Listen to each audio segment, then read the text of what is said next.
All right, guys, so you guys are watching this on fullsend.com. That's because literally the day we were about to upload the Andrew Tate podcast, YouTube hit us with a strike randomly. I don't know. It's like they fucking knew, man. Pop it up. So we weren't able to upload all week because we had a strike. That's what happens. They ban you for a week. But this pod was too good to not put out. You know, a lot of people have been saying, don't collab with Andrew Tate. Don't do this. Everyone has their opinions on him. We just do whatever the fuck we want. We've always done that. You guys know that. So we're not going to really fold to the internet fucking censorship shit. Also, since you guys are already on fullsend.com, we're doing our drop in 1 week. Monday, November 28th is the drop, and you guys can browse the entire collection right now on the site. So right now or after the podcast, go around the site, look at all the items. There's a ton of fire shit. This is one of my favorites. But yeah, browse the collection. I'll show you guys some of the shit too. We got some Trump shit, Full Send Trump band tee. These are hard.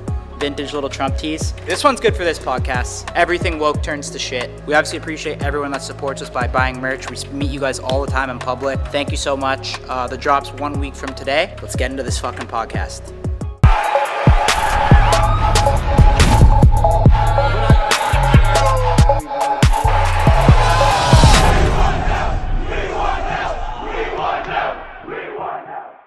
There's a lot of conversations ongoing. It seems some people doubt my powers, think I'm old and past it. So it's almost like, you know, they've forgotten the top fucking G. So it's not a simple process, there's negotiations ongoing, we're working a few things out. But I will promise the world this. Whoever ends up engaged in mortal combat with me is going to be the worst fucking decision of their career. That. Like you being down right now is like sending me up. That's fucked up. I'm trying to bring you up, man. I'm trying to like, let's go. You can take part two. I'm here, you're here. Let's I go. just overthink shit. You literally let the mo vlog shit just bring you down for no reason. I think we're rolling, right? Are we rolling? Yeah. Oh, dude, Steiny, can we just talk about this? You're good. Are you fucking zapped or hammered or what? Neither. Both. No, I just have a certain vibe, and it's like if you fucking come in here and annoy the fuck out of me, I can't deal with it. Yeah. It's like insane. That's all. All right, well, we'll switch it up for you. Let's change It has it up. nothing to dude. do with either of you, but you know What's what I'm that? saying. Nothing to do with you guys. Oh, something else outside of this. Yeah. It's all good. What's going on in life right now? You want to talk about it? No. I like talking about stuff. Straight up. I know you do. This is what we're here for. Like, it's Yeah, like, I know. it's kind of therapy for me, kind of therapy for you.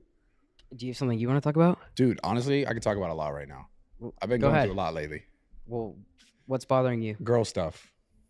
Really? 100%. Like what? I'm just at a point in my life where I'm like, I want kids, I want a family.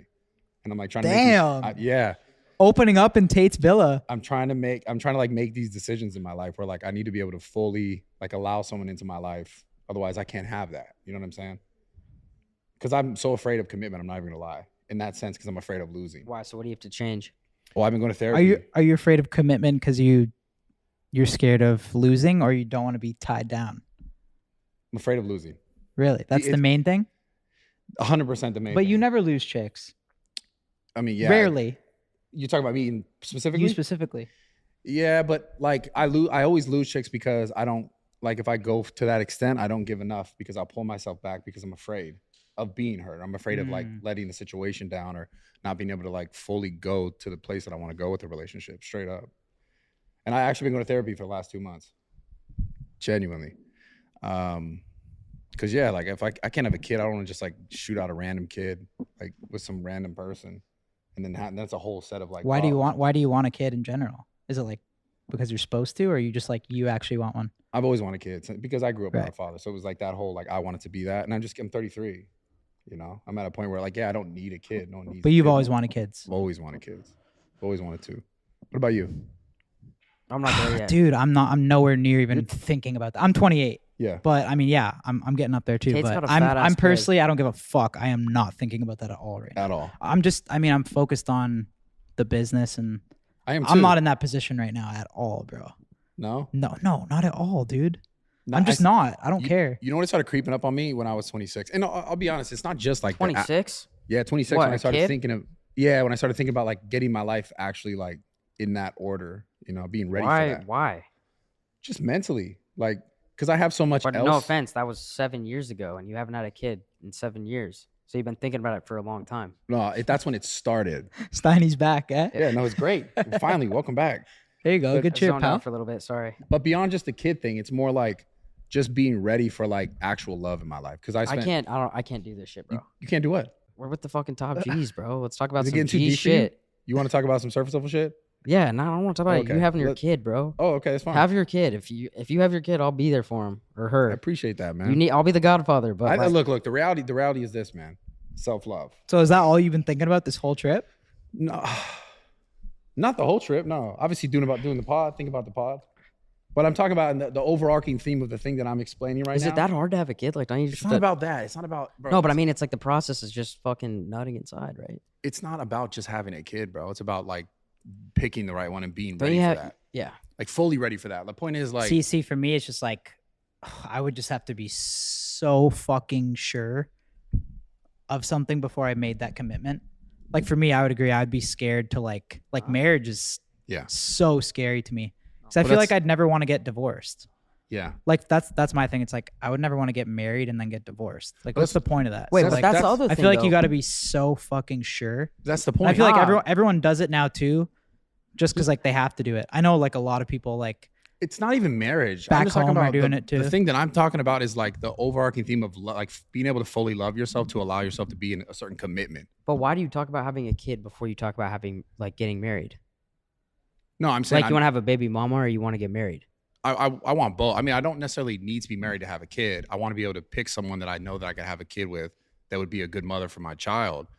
But like overarching theme of this is like being able to love myself fully so that I can like fully commit to someone else. That's all I'm saying. And that's what I wanted to talk. I want to talk to Tate about this shit. You get so deep. Bro, I'm not, it's just I'm telling you the truth, right? I can't fully commit to a girl because like you talk about you're afraid How's that of- going to affect your gym schedule though? What? If you have a kid? Bro, I still go to the gym. What are you talking about? Well, I mean, it's going to change your life. My problem is the commitment thing. Okay. I'm going to be honest. I thought at first that you and Tate were going to get along. I think you guys are going to butt heads. You thought what? I thought you guys were going to get along. I think you're going to butt heads. Why is that? I don't know. I think you're taking like this lovey-dovey, like No. your girl's watching this podcast. yeah, we episode. went right into some lovey-dovey Well, shit. listen, And we bro. got like this is a big pod, so we have a new audience too. So I'm going to tell you the So point this is funny. We got all the top mean, G squad in yeah. here. And then Yeah, we're no, the fucking- point is I'm trying to figure out, I want to ask him his opinion on that idea of self-love. That's what I'm talking about. So that's why I'm bringing it up, because I'm relating it to myself, but I want to get his opinion on it. That's straight up. I don't know what he's going to say. Doesn't seem like a marriage guy or a kid guy right now, but It's not necessarily just about marriage. That's the thing that I'm talking about, right? But I'm relating to something deeper than that. You too following deep me? for me. Yeah, it's just too deep for me. Too deep? I take it day by day, bro. Like, Damn, even with the Addies, it's too deep? no Addies. Oh, okay. Anytime prescription soon. addies don't count for him. Yeah, they don't add. What? All I take is prescription. Do you, Yeah, do that's you what I really mean. struggle with ADHD? Yeah. Oh, okay. Damn. Well, that's good, man. Why? Do you want me to get deep on that? I'll go get deep on whatever you want to get deep on. I'm here to talk. I could talk all day, all night. No, I I don't can want do to this for hours, dude. I mean, I don't know. I slept for like 1 hour last night. Hit the gym at 5. We crushed the gym this morning. That was a good lift. Good lift. And yeah, bro, I'm tired as fuck. I feel loopy as hell. But I'm ready for this. Where the fuck is Tate? I think he's coming. This is like see, you don't get the game, bro. This is such a flex. Like, he's not doing shit. He's in the kitchen. There's a couple girls there. They're having their drinks. It's like a statement. Like, yo, So, you like, come at 10. True. Am I capping? No, it can This make is a sense. So is he statement. like He a knows we're here. rapper? Is this like a rapper thing? 'Cause this is what rappers do. This is what the rappers have done. He says 10 because he knows he wants to come out here at 11. Like, you got to think like that. Like, one day that's Okay. I hear what you're saying. Now tell me the point of that. a flex. What do you mean? For what? I'm more important than your time. For what?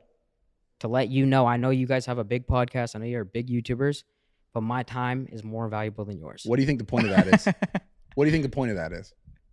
A what is he- statement, bro. What does he get out of that? It's just like I think When he you know gets what on I this think? podcast, I want you to say that directly to him, I'm gonna ask him that question. Okay. I want you to ask him that. Okay. Is that why you I didn't think come he out was here? just coming. I think they drove all the way out to the desert and they're just on the Yeah, way straight back. up. He's probably There's showering, a fucking dude. party going on in the kitchen. I was Dude, in there. guarantee They he's invited me showering. in there and they were like, yo, come take a shot. Okay, now you're just capping. Yeah. I think he's probably just showering so he doesn't smell shitty. He's probably in the Wait, desert. they were in the desert? It's fucking 10 p.m., bro. I can't wait till he gets on his pod because that's the first thing I'm gonna ask him now. You just Put it on me. inspire me, dude. Put it You on me, bro. fucking- Nothing you new are to the me. guy. Make me the bad guy. No, I'm just saying. Nothing new. It was your theory. Nothing fucking new. Dude. Sonny's becoming like the villain on this podcast, huh? He's been the villain. Yeah. I'm the villain. He's like Joker, right? Yeah. You got a cigar? Or he's like Dr. Octopus. Who's that? Dude. Who's that? Oh, Doc Ock. Guy's a bitch. No, Steiny's Green Goblin, actually. Do you have a lighter? How many of those you have? Two more. Tristan and Andrew. Oh, you didn't get us those. Nah. And also when he You're gets that it, guy that will you brings a scoot over cigar one? just so Tate thinks you're cool or what? That's definitely what you did. It's not gonna work, you know? We'll see. I got 2 for him though. It's like a gift. I bring a housewarming gift. That's what people do. What'd you bring? Bring shit, dude. Fucking Fuck? testosterone and a kid on the way. Bro, there's no kid on the way. You okay? So Andrew, these are the do you have names picked out? No, I don't have names.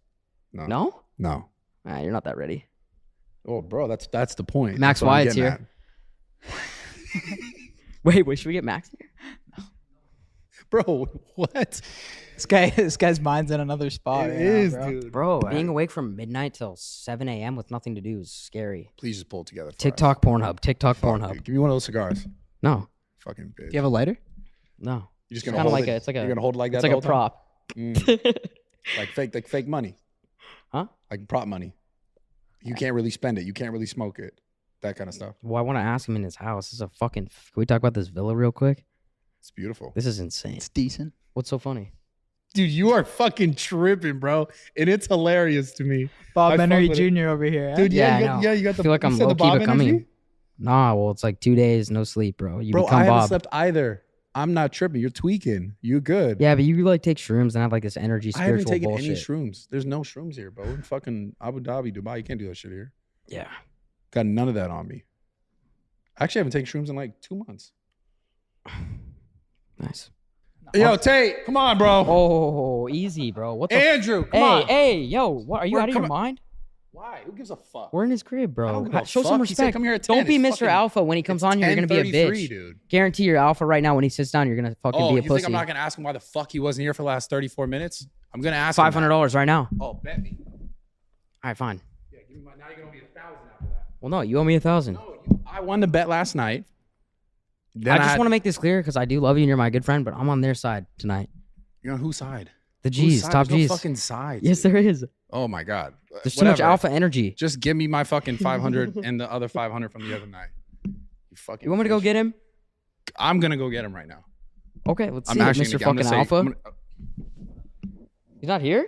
Oh my God, where is he? bro, we might as well just run the pod. Just fucking internal. Let's do it. Maybe bring the girl in the. Yeah, bring the girls Hey, here. excuse me, Max. Can we have her come over here for a sec? Yes, please. Do you mind sitting in real quick? I had a couple should both questions. come, yeah. Both you guys. Please, girls. Just sit right here. Right here. There, you just pick up that mic. What was your names again? Vanessa, Aaron. nice to meet you. Welcome to my house. It's my crib. Wow, that's a Yeah, what's classic both of your Steiny guys' move. names? Vanessa and Mariana. Okay. What do you live in guys? Dubai? Yeah, we both live here. Yeah. They don't live in Canada, you know. We're in. Well, I don't know Dubai. if you're visiting or like what you guys do. So No, we live here. nice. What do you guys think of Andrew Tate? He's alright. Yeah.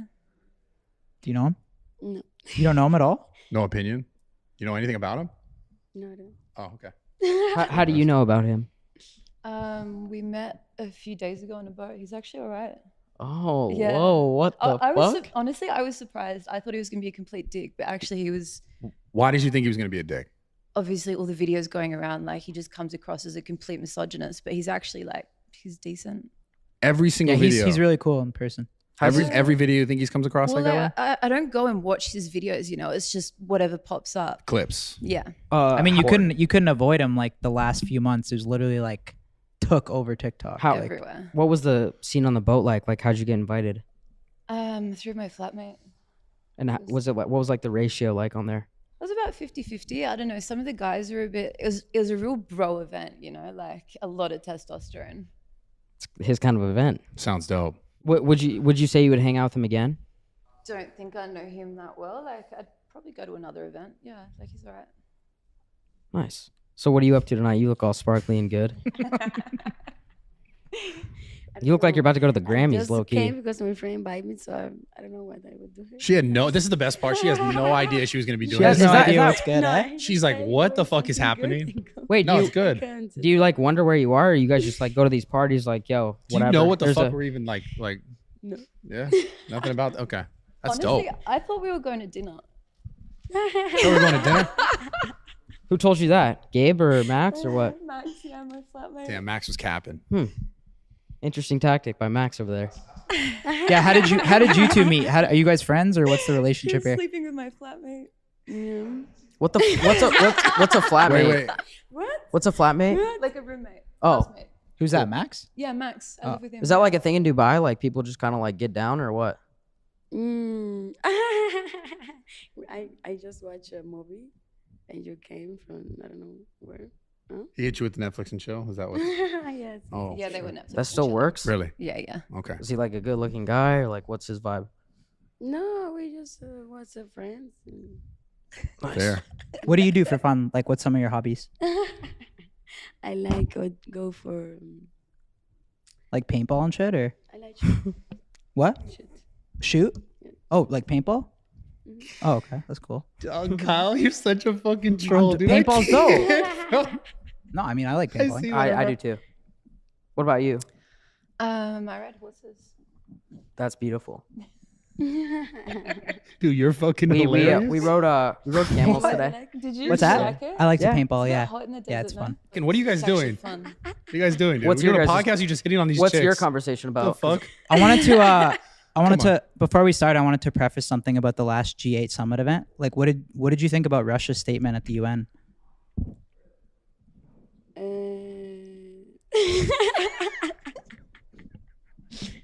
I don't know. Just before we I preface with like my thesis and stuff.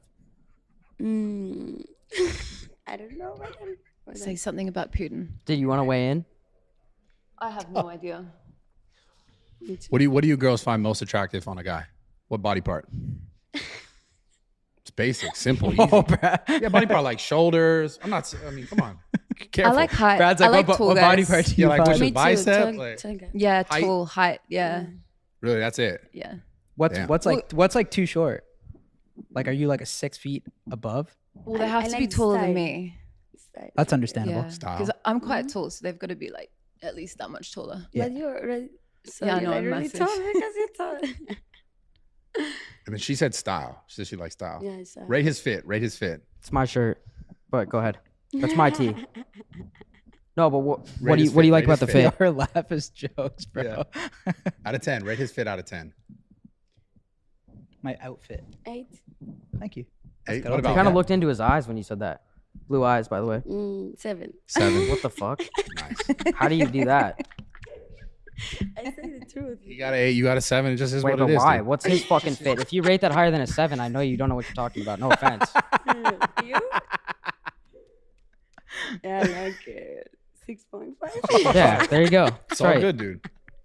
Get a stylist. Hire a stylist, homeboy. Get a stylist. You want to talk about the fucking borrowed watch that you got what from the Osgod? fuck is that accusation? You want to talk about how you That's an constantly insane like accusation. this guy constantly That is wears shit that's crazy. not his. That That- watch right there is that guy's watch. You see that guy right there? That's his watch. Okay, just Okay, FYI. funny It's story. not married. No, he just wears other people's laugh. watches. I honestly, I have like a travel thing, and I travel with like 10 of them. Yeah. And it couldn't fit in my bag, and I was like, Yo, He's let me now just wear yours. capping completely, all made up. Yeah, completely made up. It's fine though. It's okay. Yeah. Yeah, you also those were also Oh, gifts. these are I fucking think. mine. These are paid for. Yeah, those were Why, also why gifts. you have this? Oh, this? It's a tobacco prop. and That's you a don't, prop. I always have one You of want these. to look like. Wait, what? We were wondering why you didn't light it up. Yeah, we were also. I don't wondering really that. smoke in my house. Usually I smoke Ah, outside. Yeah. Okay, I understand. If you guys need to smoke, just do it out back. There's a smoking area. Wow, this Yeah. is taking a turn. I'm having fun. Yeah, no, I'm honestly. What's a Wednesday night look like for you No, guys? Because like it's a Wednesday night. style, you know? You for definitely, style, you she need to definitely gets be wild because I don't know what the hell she's been talking about. But what about you? You know, What? this is like pretty standard for a Wednesday night. You guys go out after this? I don't know. Like, do you guys go out all night or? No. No. Well, I thought we were going out. This is what I'm saying. What does like- fucking Max tell you to He's get you so- guys here? Yeah, what was the hook? How did he get you guys to come? I don't know. He just said, Vanessa, do you want to go out? I was like, yeah, all right, Me sweet. too. Oh, so he thought y'all were good. That's why she's Like, dressed he- like this. I don't know why I'm dressed Yeah, like okay. this. No, he told me I need to wear something like that, but I don't know why. Oh, okay. He said, wear I something think shiny. Something party. You know what I've been wondering? Whatever happened to global warming? Like no one talks about that. Yo, anymore. honestly, that's what I'm thinking. You know when everyone used to talk about like the atmosphere and like don't do aerosol cans, like let's worry about the ozone layer. Like whatever happened to that? Yeah. No one talks about it anymore. It's fucked up. It's true. How do you feel about that though? It's something we're all a part of. I just want to know how you feel about that. Like Al Gore's been fucking quiet, Yeah. We've been doing a lot of like Greenpeace stuff. Right, What or are your not? thoughts on the? we like drive electric cars and shit. I don't know what you guys are about, but Yeah. don't care. Yeah, I don't that's- care about- Do you watch your carbon footprint or no? No. Not at all. Oh, that's not. That's kind of environmentally irresponsible. It's definitely irresponsible. Why? What? Why? It's just like not caring about your footprint is kind of just like for all of us. Everyone else I is a problem. know. If I go out with Max, I know it happens. Nothing. It's something like chill. But No, I'm just saying like if you're not worried about your carbon footprint, then like the world, it's like we all kind of how about the world? the world, yeah. Oh. Everyone else. I don't think she knows what you're talking Oh, about. yeah. Your laugh is so jokes. I love it. Dude, this is Are we still in the ozone? I'm lost right now. I honestly, this is fucking this Sorry. whole pod has been jokes. I was trying to take it deep like Brad, you know? yeah. What would Steiny have to do to like take you guys on a date? What would this guy have to do? Assuming you don't already want to go. Well, but- she said that you got to be taller already. Well, she's tall, but yeah. What'd Okay, you say? So I lose her, but we could maybe do something. Like, what would I have to do to take you out? I don't think so. I go out. Wait, what'd she say? What'd she She say? said, "I don't think so. I go out." Yeah, because it's Oh. not my type. No. No. What about him? Oh, sorry, it's not my type. No. Yes. She said no to you. Fuck you. fair, What about dude. him? Maybe. What the fuck? That's my shirt. That's my shirt. Well, no, That's it's 'cause my we both- shirt. It's because we both like paintballing and shit. Like we connected Yeah, they instantly. connected on the Yeah, paintball that's thing, it. dude. We like But not everything's a problem, man. Well, that's my tea, but go ahead. I don't think it has to do with the tea, man. I don't think it has to do with the tea. Oh shit! I But think maybe- Tate's strolling in right now. Finally. It was lovely having you both on, and I hope you guys come out with us tonight. Let's but get fucked up and talk about the ozone Could layer. you, and yeah, shit, could you maybe. also just be more careful and like care more about the world because it means a lot to us. Yeah, we care about the world. with Unless there's just more chicks, we should just rotate in the females. Yo, you guys were great. Thank you so much. Thank you guys. Bro, can I have a iced coffee? Actually, no, a hot coffee. Give me a black coffee and a sparkling water. Nice to meet you. Andrew, famous misogynist. Who is the usual suspects? Is that your dad? I'd like to underdress. How you doing, bro? Good to see you. How are you? You again? I like my friend. Clear now. You again? Little fucker. Oh, that's fucker. Dude, we got cigars. Yeah, I got him. Oh, thank you very much. Is it poison or something weird? No, I just like to when people enter me or have me come into their homes, I like to give them a gift. All right, I appreciate This it is very like the much. nicest one you could get too. I just want you to know I'm not one of them Americans who think the whole like prank culture shit is funny. Like if there's any kind of pranks involved around, you Americans because you're classless. You know when they go up to people and like slap each other in the face and go ha ha ha. If anyone touches me on that level, I'm gonna fucking murder. I like them. the deep talk. All right, Okay, cool. strong. So there's a joke involved in this. It's not gonna be funny for very long. Do you understand? I'm So a little it's- I'm a little disgusted that you think so low of No, me. no, Something it's like not that your to you. fault. You were raised in the. I kind of want to take that back actually. You know what? I should take that. It's clean. Yeah. Promise. Yeah, I swear. So I'm convinced now you're a fucking comedian, bro. By the way, I'm gonna call you out right now, Mr. Tardiness. No, that's what I'm. No, I was gonna wait for him to grab the mic. Call me out. Well, Steiny was convinced that you Yo, were. shut the fuck up, bro. We got this recorded. Yeah, it was recorded. You said he was in the kitchen. Tate, Steiny was saying that you were purposely just. Yeah, yeah. Where's Georgiana? I need a lighter. Sorry, what? What am I doing wrong? Steiny Bro, was it's- was convinced that you were Yes. just waiting in the kitchen and loafing just to make a statement, like to try to be like, in late like a G. yes, Yeah, exactly. Am I wrong? I didn't need to. I came in from the desert in my swim shorts. It's just Same thing. same thing. Yeah. I was in the desert. Hey, how have you been since we last saw you? I've been good. I've been good. This dude, this is hilarious. Well, bro, already. last time we saw you, And you what took was it, my a few fucking months girl, ago? by the way. Don't remember. What was her name? She meant everything to Don't you, bro. remember. She meant everything to Don't you. remember. She She didn't mean don't mean shit. shit to Bro. me, G. Don't remember. Didn't mean anything. One man's Honestly, trash. I gave you that so I could focus another on other man's things. treasure. He's still crying and shit. I'm like, bitch, like, who? Yo. Fucking no. Oh my god, this is hilarious to me. Holy shit. yo, the shisha would be a vibe. On the pod. Shisha. Yeah, fuck it.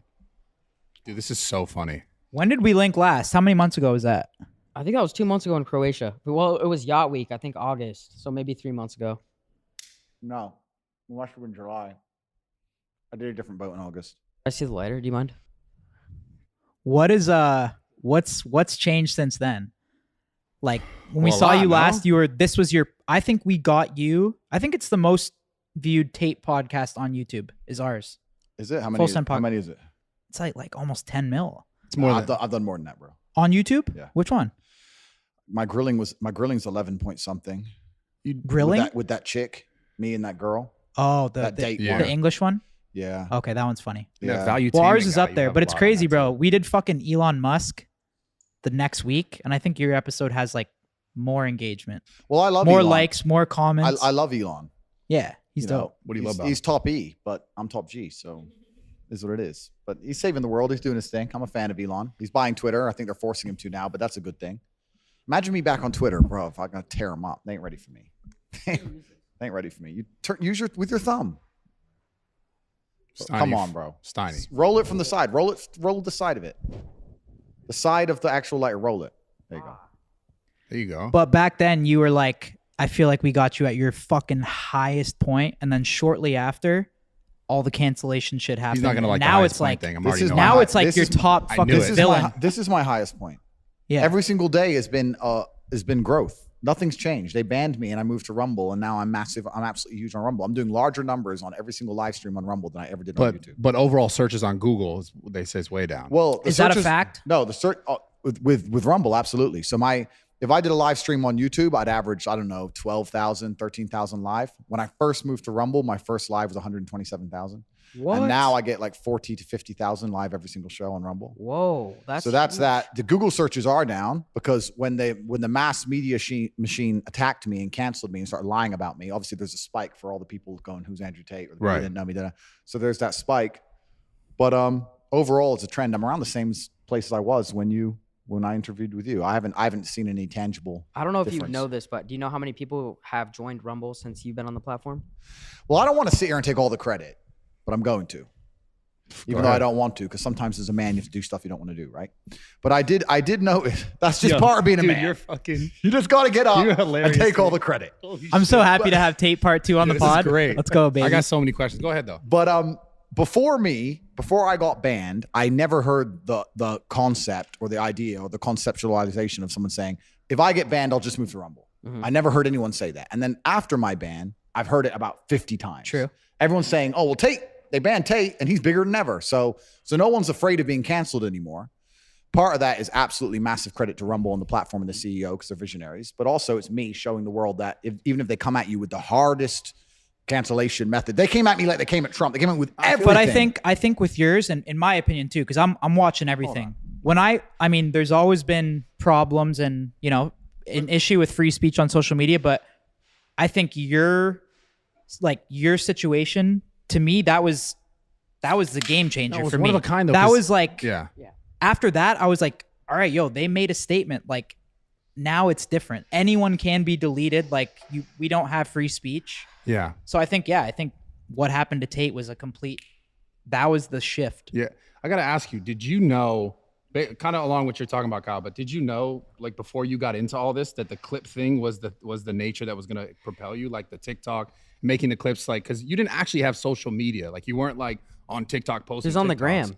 He wasn't really on the gram. Like his content was like crazy explosive on The TikTok. IG was just You to probably had get an DMs from girls. But and were shit, you right? like aware that TikTok was going to be that thing that was going to explode you to that level? Because we just talked about now you're off of it, and that's what I'm saying. Your case is unique because you are a person that, like, even prior to like your popularity on Instagram or those other platforms, you had popularity amassed from your audience that was like sharing your content. So that's unique. It's not like a regular person who got canceled and they're like, well, now I'm gonna go to Rumble. You already had visibility because I see you every time I open up TikTok just because people are using your content. So was that a part of your plan? Yeah, I'm a decentralized brand, right? So thanks. And tell the Shisha guy to bring it. The even though sheesh we're would be recording. clutch. The sheesh man. Is that his only role? Shisha man. Yeah, he comes here every night and he makes shisha. Bro, that'd make the pod. Yeah. That's dope. So I'm kind of decentralized now. You can't ban the idea, right? Yeah. And they've made a martyr of me. We attacked absolutely every platform. When we put together our plan, it wasn't just a matter of attacking TikTok, although it's been super effective. We attacked every single platform. We did it professionally. We did it completely and utterly and compendiously, and we did very, very well. But yeah, they tried to ban me or my accounts, but it made absolutely zero difference. To Yeah, I anything. noticed that. You're right. Most people are not in that scenario. There's been a lot of marketing studies and a lot of people who have done podcasts now who are talking about the Tate method and how I did it and saying that they're going to replicate it, etc. But no one can truly, I don't think, replicate what we did because one, they don't understand the secrets of it. And two, even the surface level things, which are I'm open to talk about.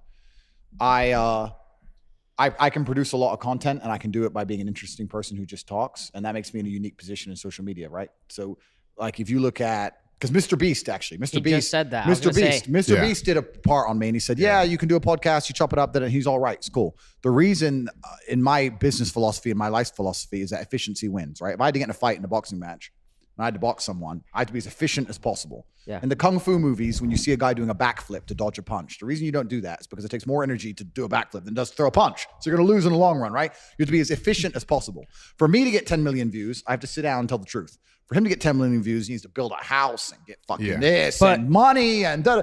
I'm more efficient than his channel. So in the long run, this is why it's hard for people to do what I did, because to produce content that gets that many amount of views, and it's not just talking, you have to spend serious money and time, and it just doesn't work. Well, wait, hold on. I think going off that, he also said that you started this method where you went on every single podcast, but that wasn't true in the beginning. No, absolutely not. You would go on a podcast for 2 hours, but you would say so much shit that you could clip up that he thinks he's like, I got to go on every single podcast in the world to accomplish what you did. He didn't relate it like that directly. He just said that. He said that on the last one. He was just saying just about the He's fact that shitting on clips Mr. were- Beast because he got rinsed in poker. No, it's just about the fact that the clips You that were play cards? being used. I do play cards. Yeah, he beat me for 100K. Of course he did. And, What do you and- mean, of course he and- did? Listen, of course he did. Why do you say that? Bro, it's just, that's life. And I'm not insulting Mr. Beast in any way. I'm just saying that he was wrong about a few things. Firstly, I'm certainly not a podcast whore in any regard. In fact, That's what I'm I saying. turned down 95%. You don't That's think, what I'm saying, bro, Brad. and I want to state all this, and I'm not being arrogant. The easiest way you can guarantee a big viewing channel on your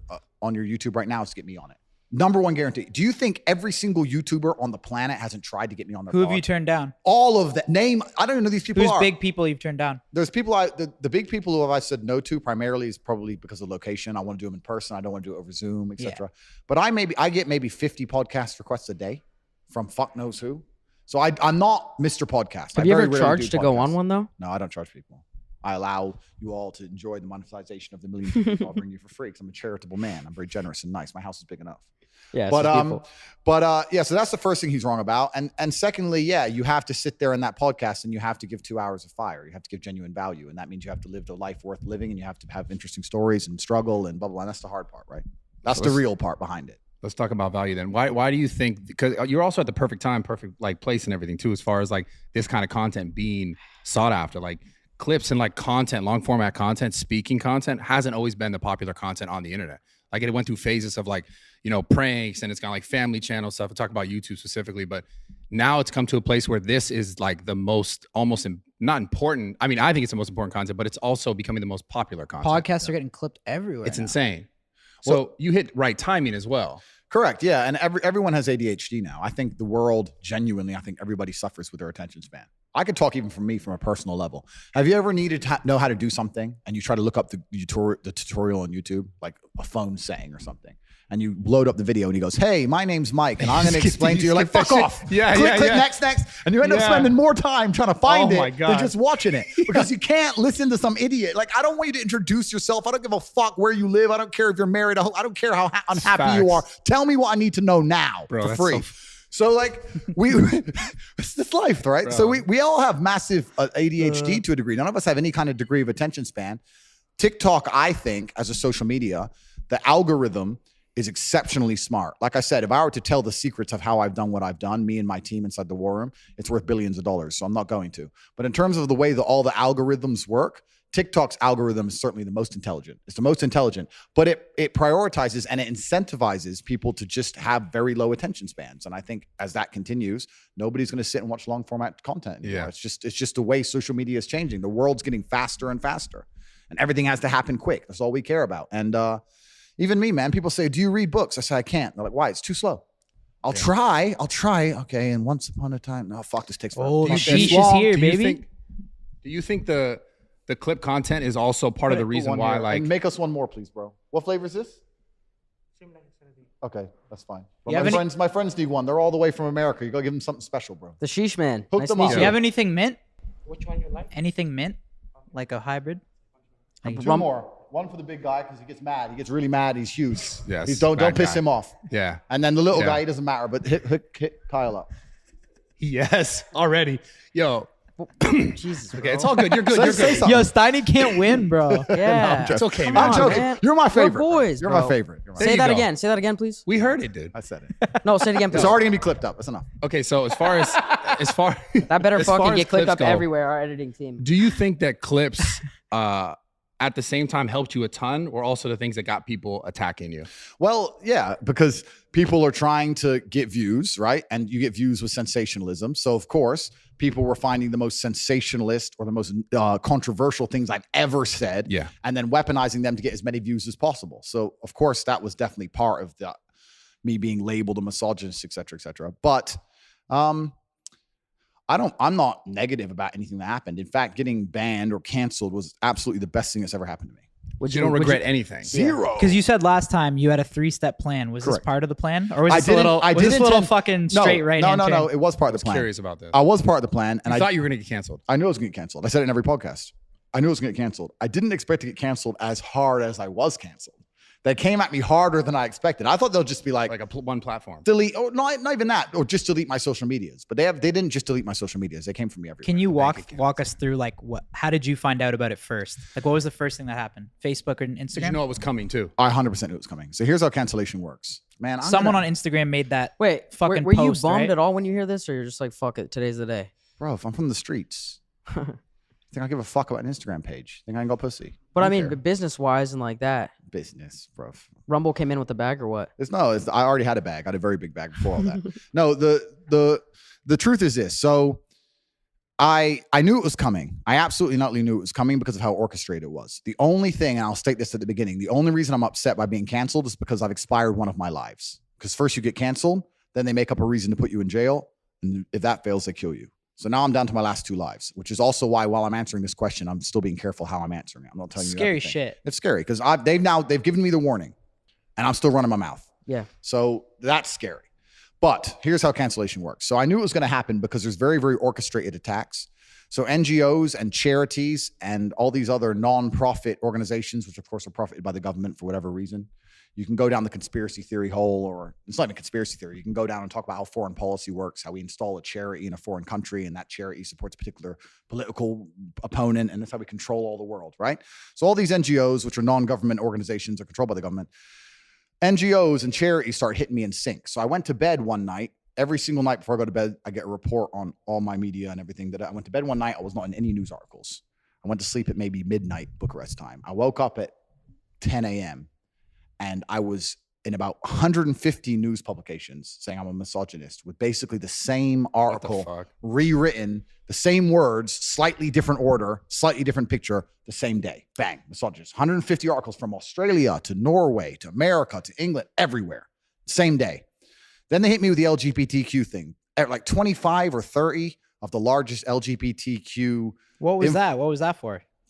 saying I'm dangerous to women and I'm dangerous and that I'm intolerant in general, so I must be intolerant of them, even though I never said anything homophobic on a podcast. Well, you said you wouldn't give CPR to a male.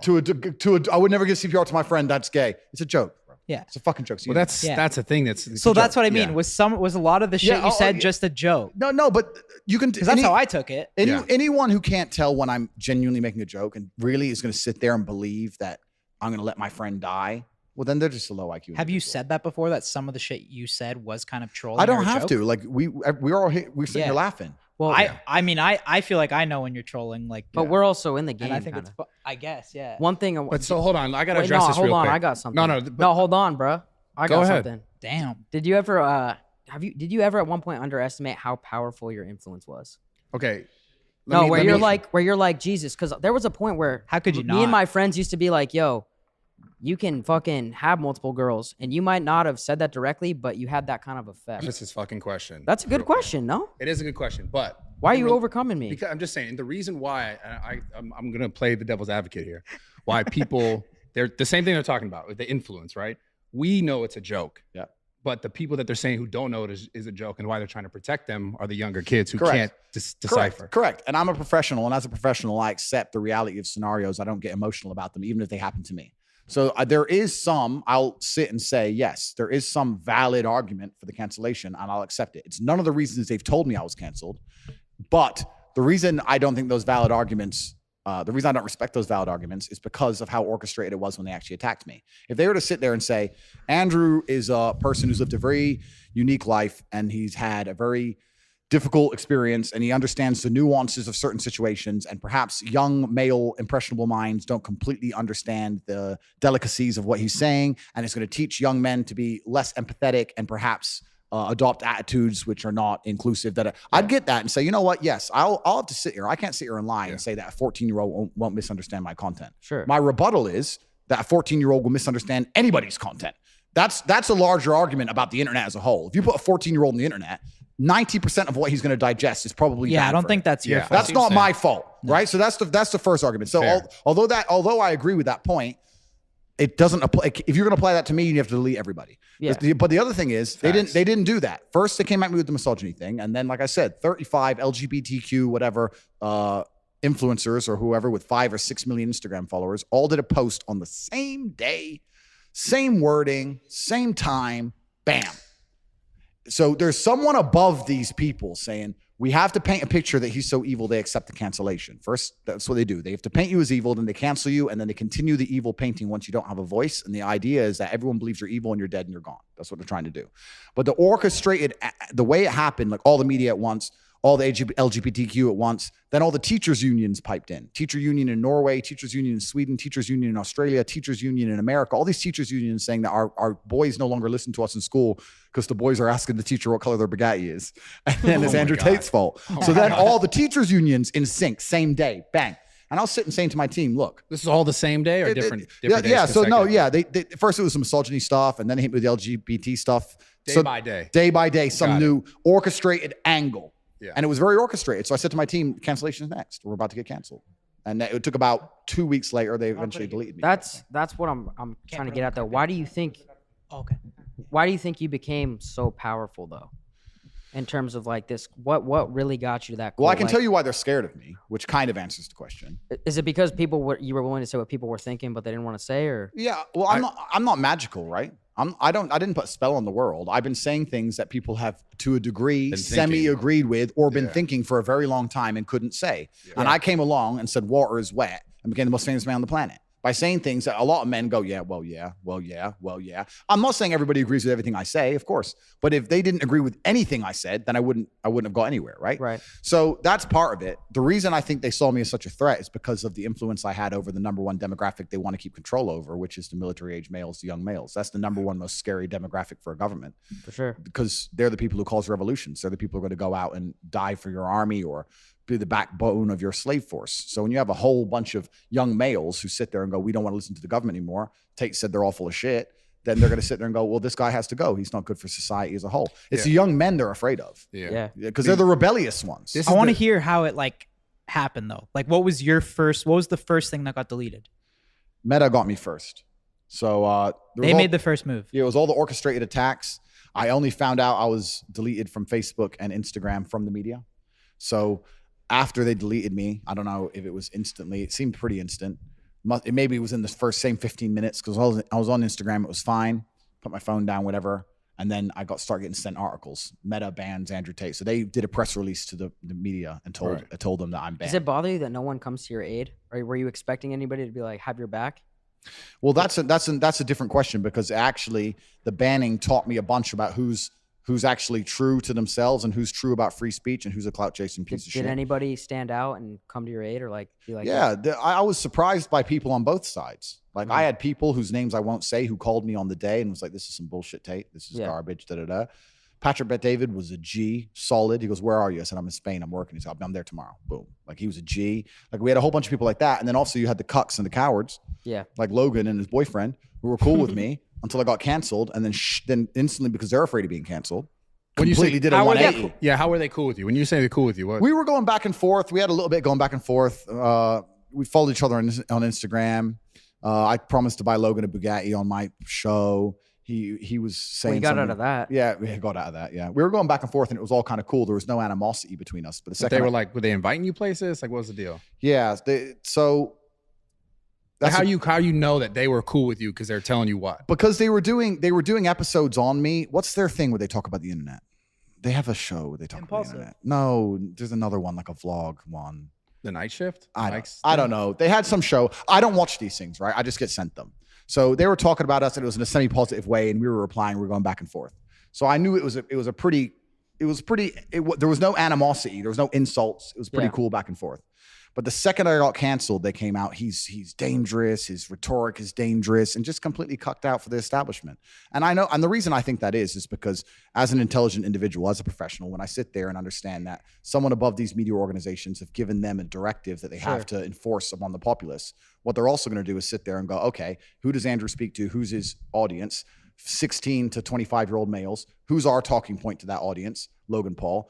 He's in our pocket. He's an agent of the Matrix. So I don't think you have the same audience as Logan Paul. Wait. No, but they think that. My audience is different, but they'll sit there and go, we have to make everyone think Andrew Tate is bad. The young men like Andrew Tate. Who else do the young men listen to? Logan Paul. So make Logan Paul say bad shit. Brad, we said that. Yeah, but we said that we thought that Logan had to do that. Of course he did. But hold on, but you think someone actually told Logan, "Hey, fuck yes, this is what you need to do." Fuck yes. Yeah, I think so too. Straightforward. I don't think it was YouTube. I think it could have been his management. His manager, YouTube, fucking who knows who. But maybe even honestly, maybe even himself. Maybe he's like, "Yo, I endorse Tate. I gotta backtrack."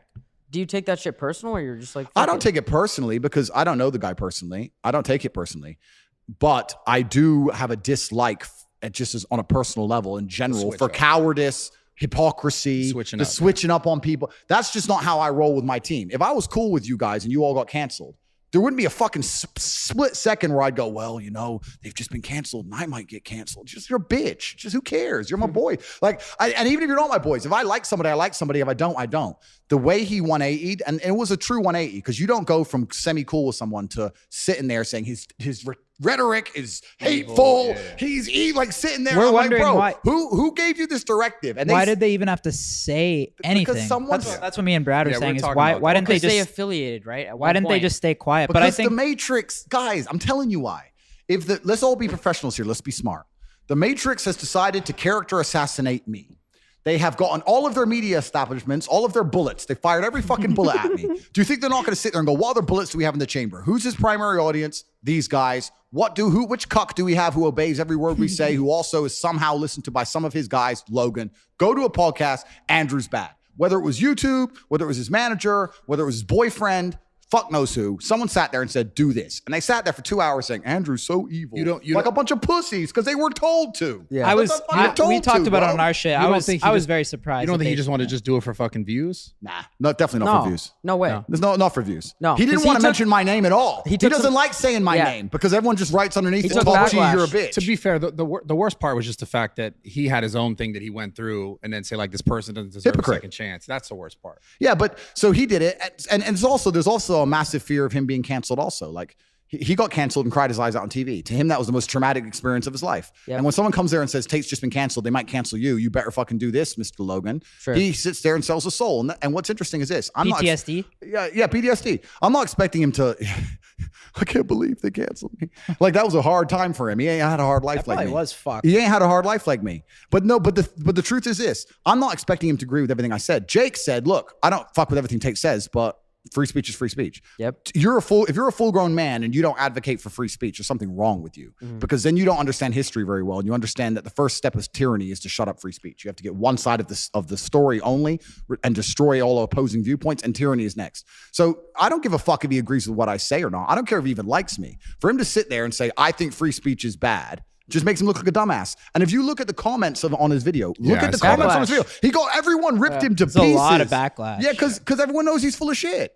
Yeah. So that's what I'm saying. It taught me a lot. It also, there's some other people, I won't say their names because I don't want to make more beef, but there were some other people I was talking to who were cool, super famous, and I was going to do their show, and they totally wanted me on the show. And then I got canceled, and they instantly shit themselves. And that went both ways. I was speaking to Patrick. How long ago was that? No, I was speaking to Patrick Bet David in the uprun to getting canceled. Got canceled. He said, don't care. We're doing it. Yeah. And I was like, whoa, gangster. Other people were like, oh, you got canceled, and shit themselves and pussied out, which also shows me a lot. I'm not going to say their names. I'm not going to call them out, but they know who they are, and I know who they are. But what about Pierce Morgan you just did? Piers is And separate, by the man. way, I Piers just is- want to say real quick that I think it's bullshit, and I thought you did really well in there. They just argue. They interrupt. Yeah. to get I think the main clips. thing with Logan too, that when he took it too far, was what he said is that if other creators collab with them and give Tate a platform, like that's not okay. Yeah, don't give Tate a platform. Don't make the Tate brothers more famous than the Paul brothers. He was a bit jealous, but he definitely got told to do what he was done. What do you he think did. about, like, I think you started maybe a domino effect because we saw Kanye just bought a private platform. You see that? Yeah, I did. Yeah. Parlor. You think He bought that's all a Parler. game where he acts out to kind of like follow? No, you don't have to act out to move platform. I think that there is a lot of pressure behind the dam, and this is another thing I want to make public. I want to make clear to the world. I don't have beef with the social media companies. I don't have beef with Susan and YouTube. I don't have beef with Meta and Zuck. I don't give a fuck, right? I don't have personal beef with these people, and I'm not even mad at them for banning me. Sure. Right? But I do think, and like I said, I talk about things from a non-emotional standpoint, from a professional standpoint. I do think they made a mistake. And I'm not saying that because it's me. I'm not saying that because I want to get back on. I'm saying that because when you do something like they've done, like the mass cancellation of me, it's very, very important that you do not come across as tyrannical. You have to be seen to be fair and non-biased. And everyone for a long time knew that wasn't the case. And banning me added more fuel to the fire, added more pressure to the dam. The water behind the dam is these people are not fair. They control all the information. They're not non-biased. They're actually extremely biased. They're tyrannical. And what happens is when you have a lot of pressure behind a dam, it takes a very small crack for the whole thing to explode. The crack that was missing is someone to be canceled and become more successful than they were pre-cancellation. As soon as that happens, nobody's afraid anymore because nobody wants to deal with their bullshit anyway. So where do you think that's this where they made a goes? mistake. Where do you think this goes then? But well, yeah. ultimately? Well, what do you think about Kanye? He acted out. Now he just bought a platform. Oh yeah, the Well, guy's, what do you think about what Kanye's doing in general? the dude's a billionaire, right? So it's kind of like he's in a slightly different position than Joe Schmo. But he's going on like the podcast tour right now, and he is saying some. He's saying way I, crazier I love shit than you Kanye said. too, and I think it's the same thing where like some of what he's saying, like I agree with, and then some shit's just wild. Well, what's your opinion on what he's saying? I right haven't now? watched all of what he said. I don't think he would have ever really truly been scared of being canceled anyway. So Kanye, although I know what you're saying, I don't think it's the best use case. I think it's the general YouTuber and Twitch streamer, normal guy saying, cancel me, I'll go to Rumble. It's weird. The guy with 40K subs is now saying, I'll go to Rumble, don't care. That's their problem, not Kanye. Their problem is all the low-level creators going, well, if you're going to start fucking my video over nothing, I'll just move. And then there's going to be a mass exodus. And then they're going to sit there and go, when did this all start? We banned Andrew Tate for no reason. We should have fucking kept him on the platform. I think they fucked up. And I really genuinely believe that. And what happens is, it's kind of like, if you're a tyrannical person, you have to sit and try very hard to not come across tyrannical. Mhm. You know, like if you're a jealous guy, you have to try very hard to not look jealous. It's like they haven't sat there and looked at the optics of it. Sure. And now they're sitting there I know they analyze data in real time at the point of the cancellation. In fact, because my team analyzed data, right? So I'll tell you this. So when I got canceled, I had the war room analyzing data in real time. So at the height of the media storm, there's apps you can use to measure responses on comments, likes, etc., up votes, down votes, blah, blah, blah. At the height of the media storm, it was about 55% of comments on any post involving me was positive and 45% were negative at the height of the lies. It's now 95% positive. So now that they've fired all their bullets, that's all the media machine can do. Don't you think They people can't switch up though? They can't print that I'm misogynist again. They can't print the same lie. Yeah. They've shot me with every bullet. I'm still standing here alive. It's like the zombies coming. You've emptied your clip. He's still here. And now everyone loves me and they're sitting there and they fucked up. Where does this go though, as a whole? You know what I'm saying? Not just for you, but I mean, as a whole, like, is this going to create like overall just rebellion, do you think? Like, cause where does this end up in 20 years from now? If more people are dipping and going to other platforms, just new platforms. They're going to or, Rumble. Or not even Rumble. just content wise. I just mean life wise. Like where do you think this is going? Cause everything shifts, right? Powers always shift. Yeah. So is this going to turn to a point where like, I don't know, the right side, which is typically the side that's being more like quieted, is that going to be then in control and then attacking the left in the same? Because it just swings. Yeah, you're right. Life is cyclical and it goes in a pendulum. And Right. I do think that there's now a change happening in society. I do think it's going to shift. But won't it be just as bad if it gets the other side and then the other side is just feeling the same exact way? Like, how do Completely. you think we find a balance genuinely? I don't think we'll ever find a balance. I don't think we will, bro. I think it's. I think humans, the society's just so I agree. fucked up. I bro. agree. How much do you hate to see you leave and now everybody loves you? Everybody wants Well, you everyone back. loved him prior to leaving too. No, as but well. you said there's a bunch of negative comments and shit. Yeah, but it's now, the thing is with the internet, it's a very vocal minority. That's the truth about the internet. You sit there, Negativity, yeah. the negativity, you go, oh, people don't like him. It's like 4 dudes with no life. Like the truth is, I've never had a negative interaction on the street ever. I've been approached by thousands of people. Like everyone loves me, right? We're It's more a very similar than you think. It's a very negative minority, and It's a lot more than that in person. Yeah. So. But yeah, I think everyone's going to be moving to alternative platforms. Obviously, I'm on Rumble. They've been fantastic to me. I have nothing but good things to say about them. But fuck content, the overall thing. Overall, I think that social media is going to change to the point where I think the next big thing for a platform to do would be to allow the content creator to own their subscribers. Imagine there was imagine there was a platform where you owned the subs. You had their emails, you owned the subs, and you could choose any platform you wanted, and you could bring your subs with you. Sounds like you have a plan. How does the platform? That's what I'm just saying, if a platform were to do that, where would you build your following? Would you build your following where you own the data? So what these large companies do is they want to control the data for as long as possible, and that's going to be disrupted when someone comes along and says you can build your following and you own the data and you own the following, and if I'm not good to you or you think I'm tyrannical, you can take your following somewhere else. Then they're going to conquer, and then YouTube's going to fall. Well, that's the thing that's always got me going crazy is like this whole like all these platforms are money driven at the end of the day. And I don't think people really realize that the data that they're grabbing, like for example, the whole period of like when the world shifted to social media and mainstream media lost their power on television, they realized, oh shit, we need to own social media. We need to have our people here, because at the same time, like they were losing money from advertisers who were like, we're all going to social media now. We're not going to go pay the television because no one's watching anymore. How do we get people on our website or on our social media channels? And they did the same thing like that, like almost YouTubers have done for years, which is like create content that is like drama driven or negative driven to get people in. So do you think that will ever change though? Because it's always going to be content based and content driven. Yeah, I agree with you. I don't think it's necessarily going to change, but I do think that people, as they wake up, are going to understand that having control of your data is more and more important. For sure. Yeah. And it doesn't matter whether it's your social media followers and your subscribers or your email list or even credit card processing, right? Like you guys have a business and you're charging for credit cards. Whoever's doing the credit card processing for you, you need to be able to go to them and say, give me all those card details. I want to use someone else. Yeah. And if they say, no, we're going to keep them, then you're going to say, fuck you. Then I'm not going to, maybe it's too late now, but when I start my next business, I'm going to work with the people who allow me to have the credit card data from my customers in case I want to use somewhere else. We're going to start getting our data back, and that's going to take their power away, because anything that's free for us to use on the internet isn't free. We're giving them our data in payment. That's what we're doing. I believe we're paying for it with data. At what point though, you know what I'm wondering too, and I think what Rumble's doing is great. Obviously Steve, our guy who got deleted as well for no reason, no strikes at all, just completely deleted. He's on Rumble, which is great, and he's uploading soon. But at what point does the agenda start?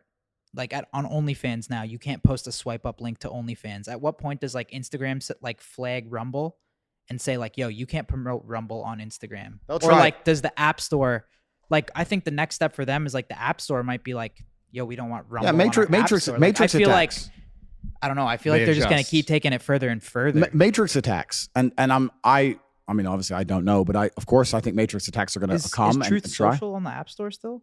I have no idea. It is? Okay. I don't know. Matrix attacks are going to come, but I think when you have strong leadership and you have smart people and people who certainly anticipate that, and also when you fight for good and you're truly doing the right thing, God smiles upon you. And I don't believe that tyranny lasts for long. Name a tyrannical government or a tyrannical situation in history that lasted forever. You can't name one. There's no matter what, whether it's the Roman Empire, whether it's the Third Reich, whatever, when you're tyrannical, sooner or later, there is a revolt. And they're going to try their very best to do certain things. But once the general populace understands that this is bullshit and this is a version of the truth or two sides of the story, then there's going to be a mass exodus, and they can't stop that. Yeah, it's crazy too, because Kyle's always said that no matter what, you're not going anywhere. And you just did Sugar Sean's podcast, right? Yeah. How many times have you seen that on TikTok? Which one? Just you walking in the fucking hotel with Sugar Sean. We see it 500 times. So like, what does that do when you're like, yo, no matter what you do, I'm still there? Well, that's what I was saying earlier at the very beginning of my answer. Certain lives. This is what I was saying at the very early in my answer. That's what's concerning to me now. What's concerning to me is that where do they come next? Yeah. But do you feel like you're the only guy that can like overcome this cancellation, because nobody else has been able to? Well, it's kind of like the 4-minute mile. I don't even know the story of the 4-minute mile, but when everyone was running long distance running, everyone said a 4-minute mile was impossible, and everyone was attempting it. It was impossible. And then one guy did it one day, and after he did it, 10 people did it in like 3 weeks. Yeah. And it's like the belief. Mm-hmm. So I think a lot of people when they're canceled go, I'm done.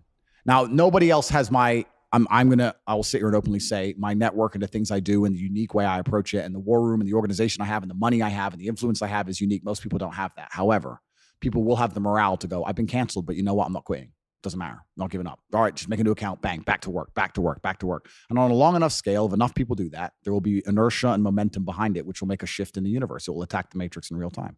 It's belief. I have a question about Believe. You must believe. I believe in you. You must no, but you must believe. I Everyone must fucking believe in you, bro. themselves. That's the Andrew. key. where did you develop this stuff? Like, where in your life did you start to develop this? Like, at what point were you like, this is the person that I am? Was it something like your father taught you? I know you had some stuff there. I know he passed away, but like, how did you develop the person that you are, the human that you are? Because obviously it happens over time, but like, what were the major key points in your life where you're like, oh shit, I'm starting to realize this is what's very important for me, right? Yeah, that's a really good question. And I'm not sure I know the answer completely and utterly. My entire life, I've always woken up thinking or feeling like I had an enemy to fight against. As long as I can remember, I've always had. I was a professional chess player when I was a kid. So when I was 4, I woke up and my dad was sitting there saying, "You're playing this Chinese kid. He's good." Right. So I always had that. Then I had professional fighting. I had 87 fights. So my whole life I had some fight coming up. And now I wake up and the Matrix is attacking me. So I've always woken up feeling like I had an enemy. Mm-hmm. And that's certainly shaped my reality. It definitely shapes how I act and shapes how I think. I've always felt like I was in war, if that makes sense. Have you ever felt like you were your own worst enemy? No, in fact, quite the opposite. I've had a healthy fear and respect for all of my enemies to the point where I've understood the only chance I stand to beat them is to have as many allies as possible. And the most important ally is my own mind. Yeah. I have enough people who dislike me that I don't have the luxury of doubting myself. So even at the height of the cancellation, right, when they were coming at me with everything, and I haven't even told you some of the stuff they come at me with, I'm about to tell you, and it's a lot more scary than getting deleted from Instagram. Sure. When they were coming at me, absolutely, even the people close to me are going, "You're dealing with this well." And I was like, I have now innumerable shadow figures trying to destroy me. If my brain betrays me, I'm really fucked, right? Yeah. Like I can't go down that path. So no, it's actually completely the utter opposite. I've galvanized myself against internal enemies. Me and every single part of me is all on the same team, and it always will be. And I think that's because, like I said, my whole life I was battling against something and someone else. But I'll tell you some of the scary shit that happened, man. Like reporters were doing articles about me. And they found my members of my family, found my mother. They started harassing my mother and people outside her house and protests outside and trying to track her down, all this crazy stuff. Then what happened is reporters started calling all my ex-girlfriends and saying, "Hey, I know you've noticed Andrew Tate's in the media. If you have a story about any of his misogynistic comments or anything he did bad or anything bad he did when you were together, we'll pay you £50,000. Do you know how many girls were contacted? 15 that I know of. Okay. So, but the point is this, that's effectively a bribe. Yeah. Do you have a bad story about Andrew, 50 G's? Right. That's effectively a bribe. Yeah. And the fact that this is actually Matrix, this is testament to what a nice fucking guy I am. Because if you were to get the average man and say, "We'll take your last 15 girls you fucked and offer them 50 grand to say something bad about you," most dudes are going to have a couple chicks say something bad. None of them turned on me. Not a single one. They all text me saying, "This reporter's trying this. Rolling Stone's trying this. Turned on the Daily Mail's the trying bag? this." They all just found my number and told me and just said, "Look, they're trying this, da-da-da." They all told me, luckily. 15? 15. But this is what's genuinely truly crazy. They've somehow tried to convince the world that I'm the face of misogyny and I'm somehow dangerous to women. There's not a single woman, not one, who's come forward. Name the woman who's come forward saying I victimized her. Name one. I don't know. There's not a single woman saying anything bad about me. I agree There's a lot with of you. shit said about you. But I was wait. curious. Like, there's no actual besides It's the all clips and there's nothing. like they talked about you got like raided or some shit. Yeah, we can talk about that. Like, what was that something that actually happened? Yeah, so I effectively got my house, and I do actually think this was a large part of my cancellation. I don't think I would have got canceled if it wasn't for these rumors of human trafficking and shit. But because then they start really looking at you. I got short shorts on for the podcast. Sorry, guys, I was in the desert. I normally wear short shorts too. Yeah. But yeah, so I effectively got swatted, but it was a very unusual scenario and an unusual situation. And now I'm looking back with my chess playing mind. I think that was part of the whole plan from the beginning. Yeah. Somebody was having a conversation with someone close to me, said they'd come out to visit, cool, whatever. Came out to visit, hang around the house. Everything was fine, chilled, no problems at all. Left, no problems at all. Then said they were kidnapped. Like, it doesn't make any sense. And then the police, obviously, I have respect for the police force. I'd hate to live in a country where you call the police saying that someone's kidnapped, they don't respond. Of course they respond. They come and check. Yeah. You got swatted, right? A fake call. Yeah. The story was that her boyfriend found out she was there and he thought she was. I heard these different versions of the story, but the truth is the police came, saw the CCTV, saw that she came and left. She went and got pizza. She went and got Uber. This is bullshit. Threw it out. But it doesn't matter. They ignore the fact that it's thrown out. They run with it, right? Yeah. His house was raided for human trafficking. That's all they say on repeat, on repeat, on repeat. And I'm thinking that was orchestrated. Someone sent her to do that to begin the attempted downfall But you're attack. past that, right? It's all over now because it was never a thing anyway. But I wasn't even arrested. I was taken to the police station in question for an hour. They went to the CCTV and I went home same night. The one thing I do want to ask you is, do you ever fear that cancellation is gonna go above social media? Like, let's say, like what, like this? That's what he was talking about earlier. No, but I'm saying no. But this is the cancellation. No, but I'm bro. saying like a restaurant or a state's gonna say, "Yo, you're not welcome here." A restaurant can get fucked. So but I'm saying, like, you know what I mean? Like, if they're like, "Yo, we've talked about it. We don't want you to visit here." If Dubai did that, I'd be upset because I love Dubai.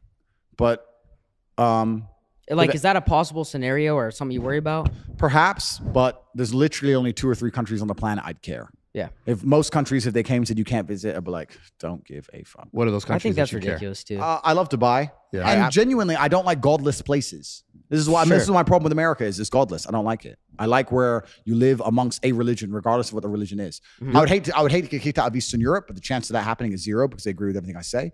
I would hate to get kicked out of Dubai, but the chance of that is 0. Anywhere else, I wouldn't care. I don't care. If whatever Miami? other country. Yeah, would you go to the States? I know you said you didn't want to go there, but It's godless. I don't feel comfortable. When I'm in Miami, I look around and I say, okay, there's hoes. Okay, you're hot. But it's just drugs, parties, degeneracy, sluts. It's just, I don't like the vibe. I don't feel at home there in any way. Where's the church? I just feel like saying to these bitches, go to church. Go to church. Stop telling me about your OnlyFans. Go to church. What's wrong with you?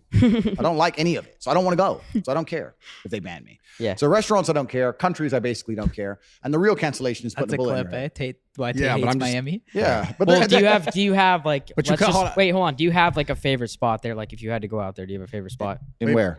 in Miami? Oh, I don't know. Where did I go? You partied there a lot, I thought. Yeah. Booby Also, trap? hold on. You come here with a bunch of girls though, and you say the same thing. What do you mean? Like you came with a bunch of girls.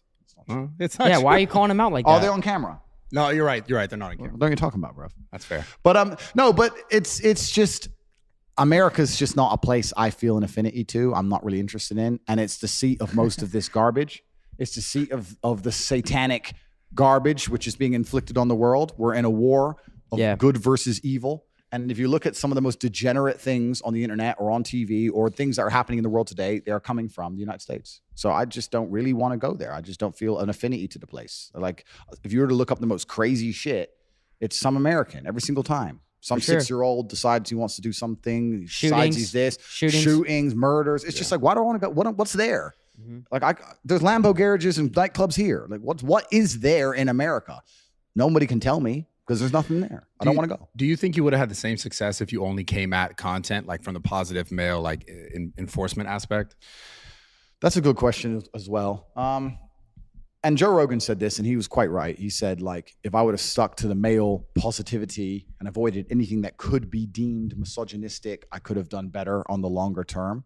I agree with that. But I also think that relationships between men and women are such a large part of being a man and the male experience. And I also think that nearly every man, no matter who you are, whether all of us sitting here or everyone watching at home, has had a fairly similar life path. We've all grown up, fell in love with that bitch in school. She wouldn't fuck. She fucked someone else. Fell in love with her first girlfriend. She cheated, heartbroken, whatever. We've all had a similar story, right? So we all have an affinity to it. And I think that your relationship with women as a man is one of the most important things you're going to go through in your life. If you look at a man who's truly content and truly happy, he has a good relationship with women. And if you ever look at a man who's miserable, he might have all the money in the world.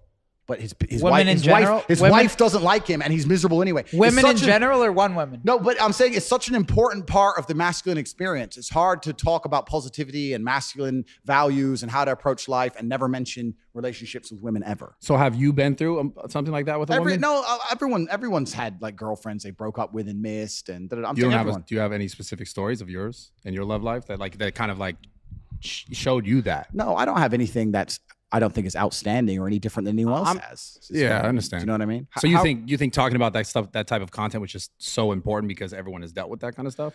I think it is. I mean, like another thing I do is I react to a lot of the questions I'm asked, and I can say that 80 to 90% of the questions people ask me, whether it's a super chat or it's a Q&A or if it's live, is related to in some way a chick. Yeah. Like 80% of the questions are, my bitch doesn't like me anymore. Why? And I'm like, because you're a fucking loser. And I have to give them the answer. But do you give them advice on how to change it? Yeah, yes, I do. I tell them the truth. How do you define a loser though? Just like a bum? My basic message, which has been largely misunderstood, is people always sit and say Tate says all these crazy things about girls and and I say that I can only speak from my experience, and I am not naive. I understand that I'm living a very unique masculine experience, and it's a top tier one, and I can't imagine living life as a man any other way. And as a man, you need to get up and work hard and become a top tier male, or your life's going to suck. That's basically what my message is. When Joe Schmo comes and says, I'm Joe Schmo, I'm not you, what do I do? And I say, I don't know, because if your bitch will fuck Joe Schmo, then that means Joe Schmo's your competition. Now you got to worry about the guy in KFC, bruv. Like, she'll fuck anybody because she's fucking you and you're a loser. So you got to stop being a loser and get a bitch who doesn't fuck losers. So what do you want me to do? And that's my basic message. But you can't avoid that whole topic, right? Yeah, for sure. And then you know, even just what I said there, they're going to take it, chop it up, say you said this about women, fuck losers, and they're going to come at me with it. Yeah. I think Have you backed off talking about like the woman type of shit now? A bit. I mean, it's a bit boring anyway. What's there to say? You said whatever you want said to say, everything. right? I think women stay with men they respect. You have to be a man worth respecting. And I say this all the time. So are we rocking with female pilots now, or are we? I still don't want chicks flying my What do plane. you think about it? What do you? But wait, your jokes I'm for just that. asking. Your What do you- jokes what do for you that. I still don't, but that's not an insult on women. I'm not attacking women. I think that women are amazing, beautiful creatures, which are better at a lot of things than men are. However, in certain scenarios where there's high pressure in the result of an unfortunate circumstance, I think that men are calmer under pressure. So I would prefer to have a male pilot. I'm not You're just saying gonna clip that first part though, to be Oh, honest. exactly. Yes. So I can't win. So I can't win. What do you think about a stay-at-home dad and the wife works? I think if that makes him happy and they're a happy couple, then that's what they should do. I can also sit here and say that I don't think that would be a happy couple dynamic for very long. I don't think it will last long. That's my personal view. I think Sonny's that, thinking about The doing mom's that. getting slammed in the office. I don't think I and can shit? marry. Well, I no think- chick that rich is gonna marry me, bro. What the fuck? I don't know. I thought that was your plan. No, I can't get that. I think once the chick like Sonny's trying to be a stay-home dad, or what? Exactly. Nah, He's been talking about it a lot. I have never said that once. Oh, okay. Just making that very clear for the audience. By the way, I'm gonna get the bag. Nobody has to worry out there. Well, the audience is here, dude. What are you talking about? That's Okay, right sorry, here. my He's fault. looking at the Jesus. chicks on the couch. When, Oh, when, I, there's when, no I, chicks when, here. when I comment on that, I'm not saying that people shouldn't do that if that makes them happy, whether it's the man or the woman. Everyone should live and do whatever makes them happy. I'm saying that I don't think that relationship will last long because I don't think a woman would be happy providing for a man on the long term. That's my personal view. I'll say that. Some people will sit there and go, that's misogynist. Some women work hard. I'm not saying some women don't work hard. I'm not saying that some couples won't work. I'm talking about as a generalization. In general, I think that couple dynamic, I don't see that working in the long term. That's my personal view. Sorry, world. Attack me. Wait to cancel me again. What Go really? ahead, Brad. Yeah. What really makes you happy now? Right now. Hanging with your boys is the funnest thing to do, though. Huh? Hanging with your boys is the funnest thing to do. Yeah. Hell No matter yeah. how much money you have, it's still always going to be the funnest Always thing. the best. There's nothing else to do. I Like agree. hanging with your boys and talking shit and laughing is always going to be the peak human experience. Yeah. Well, once you have it all, like, where do you go from that? Like, you get more. You just shit, need- more I shit, think- How more many shit. close boys do you have? Yeah. Like you, Tristan, who else? 2, 3. Tristan, you want to come in here? You don't want to come on here? No, he's good. Hanging with your boys is always going to be the peak thing. It doesn't matter if I have $100 million or I have $10. I'll be still sitting with Tristan laughing. That's have you- always going to be the funnest thing. Have you to guys do. been like that since you were born? Yeah.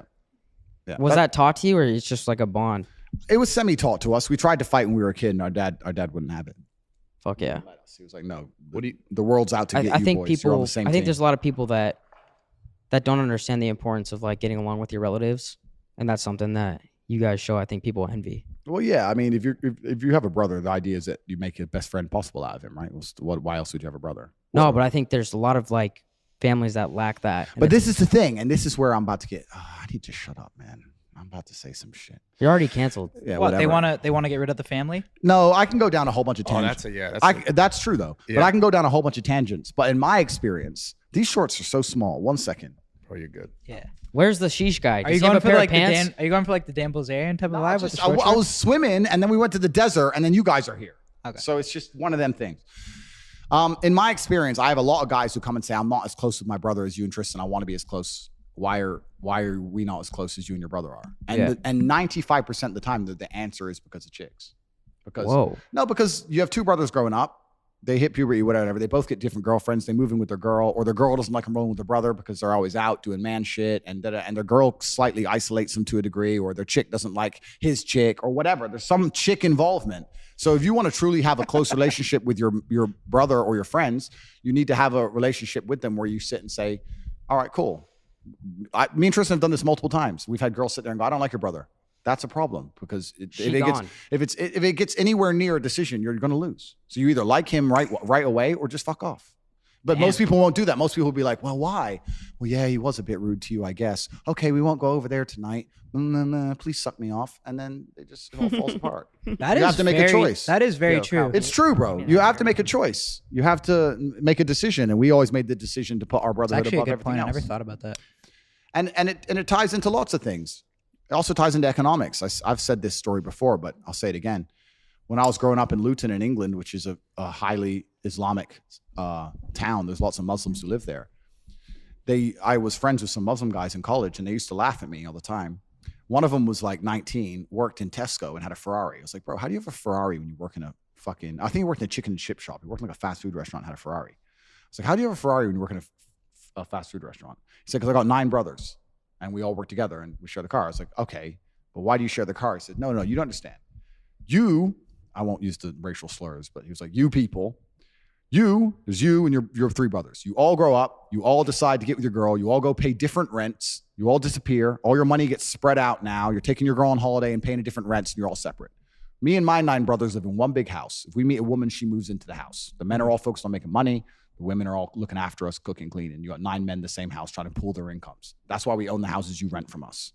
It's different. Brotherhood first. It's different. You people don't think that way. You fall in love. You fall in love with some bitch and you run off. You go pay her rent. Sure. It's like a different mentality, and that's why they win. I think it's funny because a lot of people that have talked about you say, I agree with a lot of things that he says, but there's those 2 things that I just can't agree with. Boo-hoo.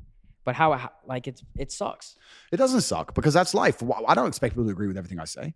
But a lot of things that you do say are very important. So those messages for the younger audience, it sucks that that's not getting taken in, but the bullshit's what they look at. Well, yeah, they find the little bits that they can use to purport and try and pretend I'm a bad guy and they amplify them. That's true. But I can't think of anyone else on the internet who I agree with 100% of what they say. There's people I really like.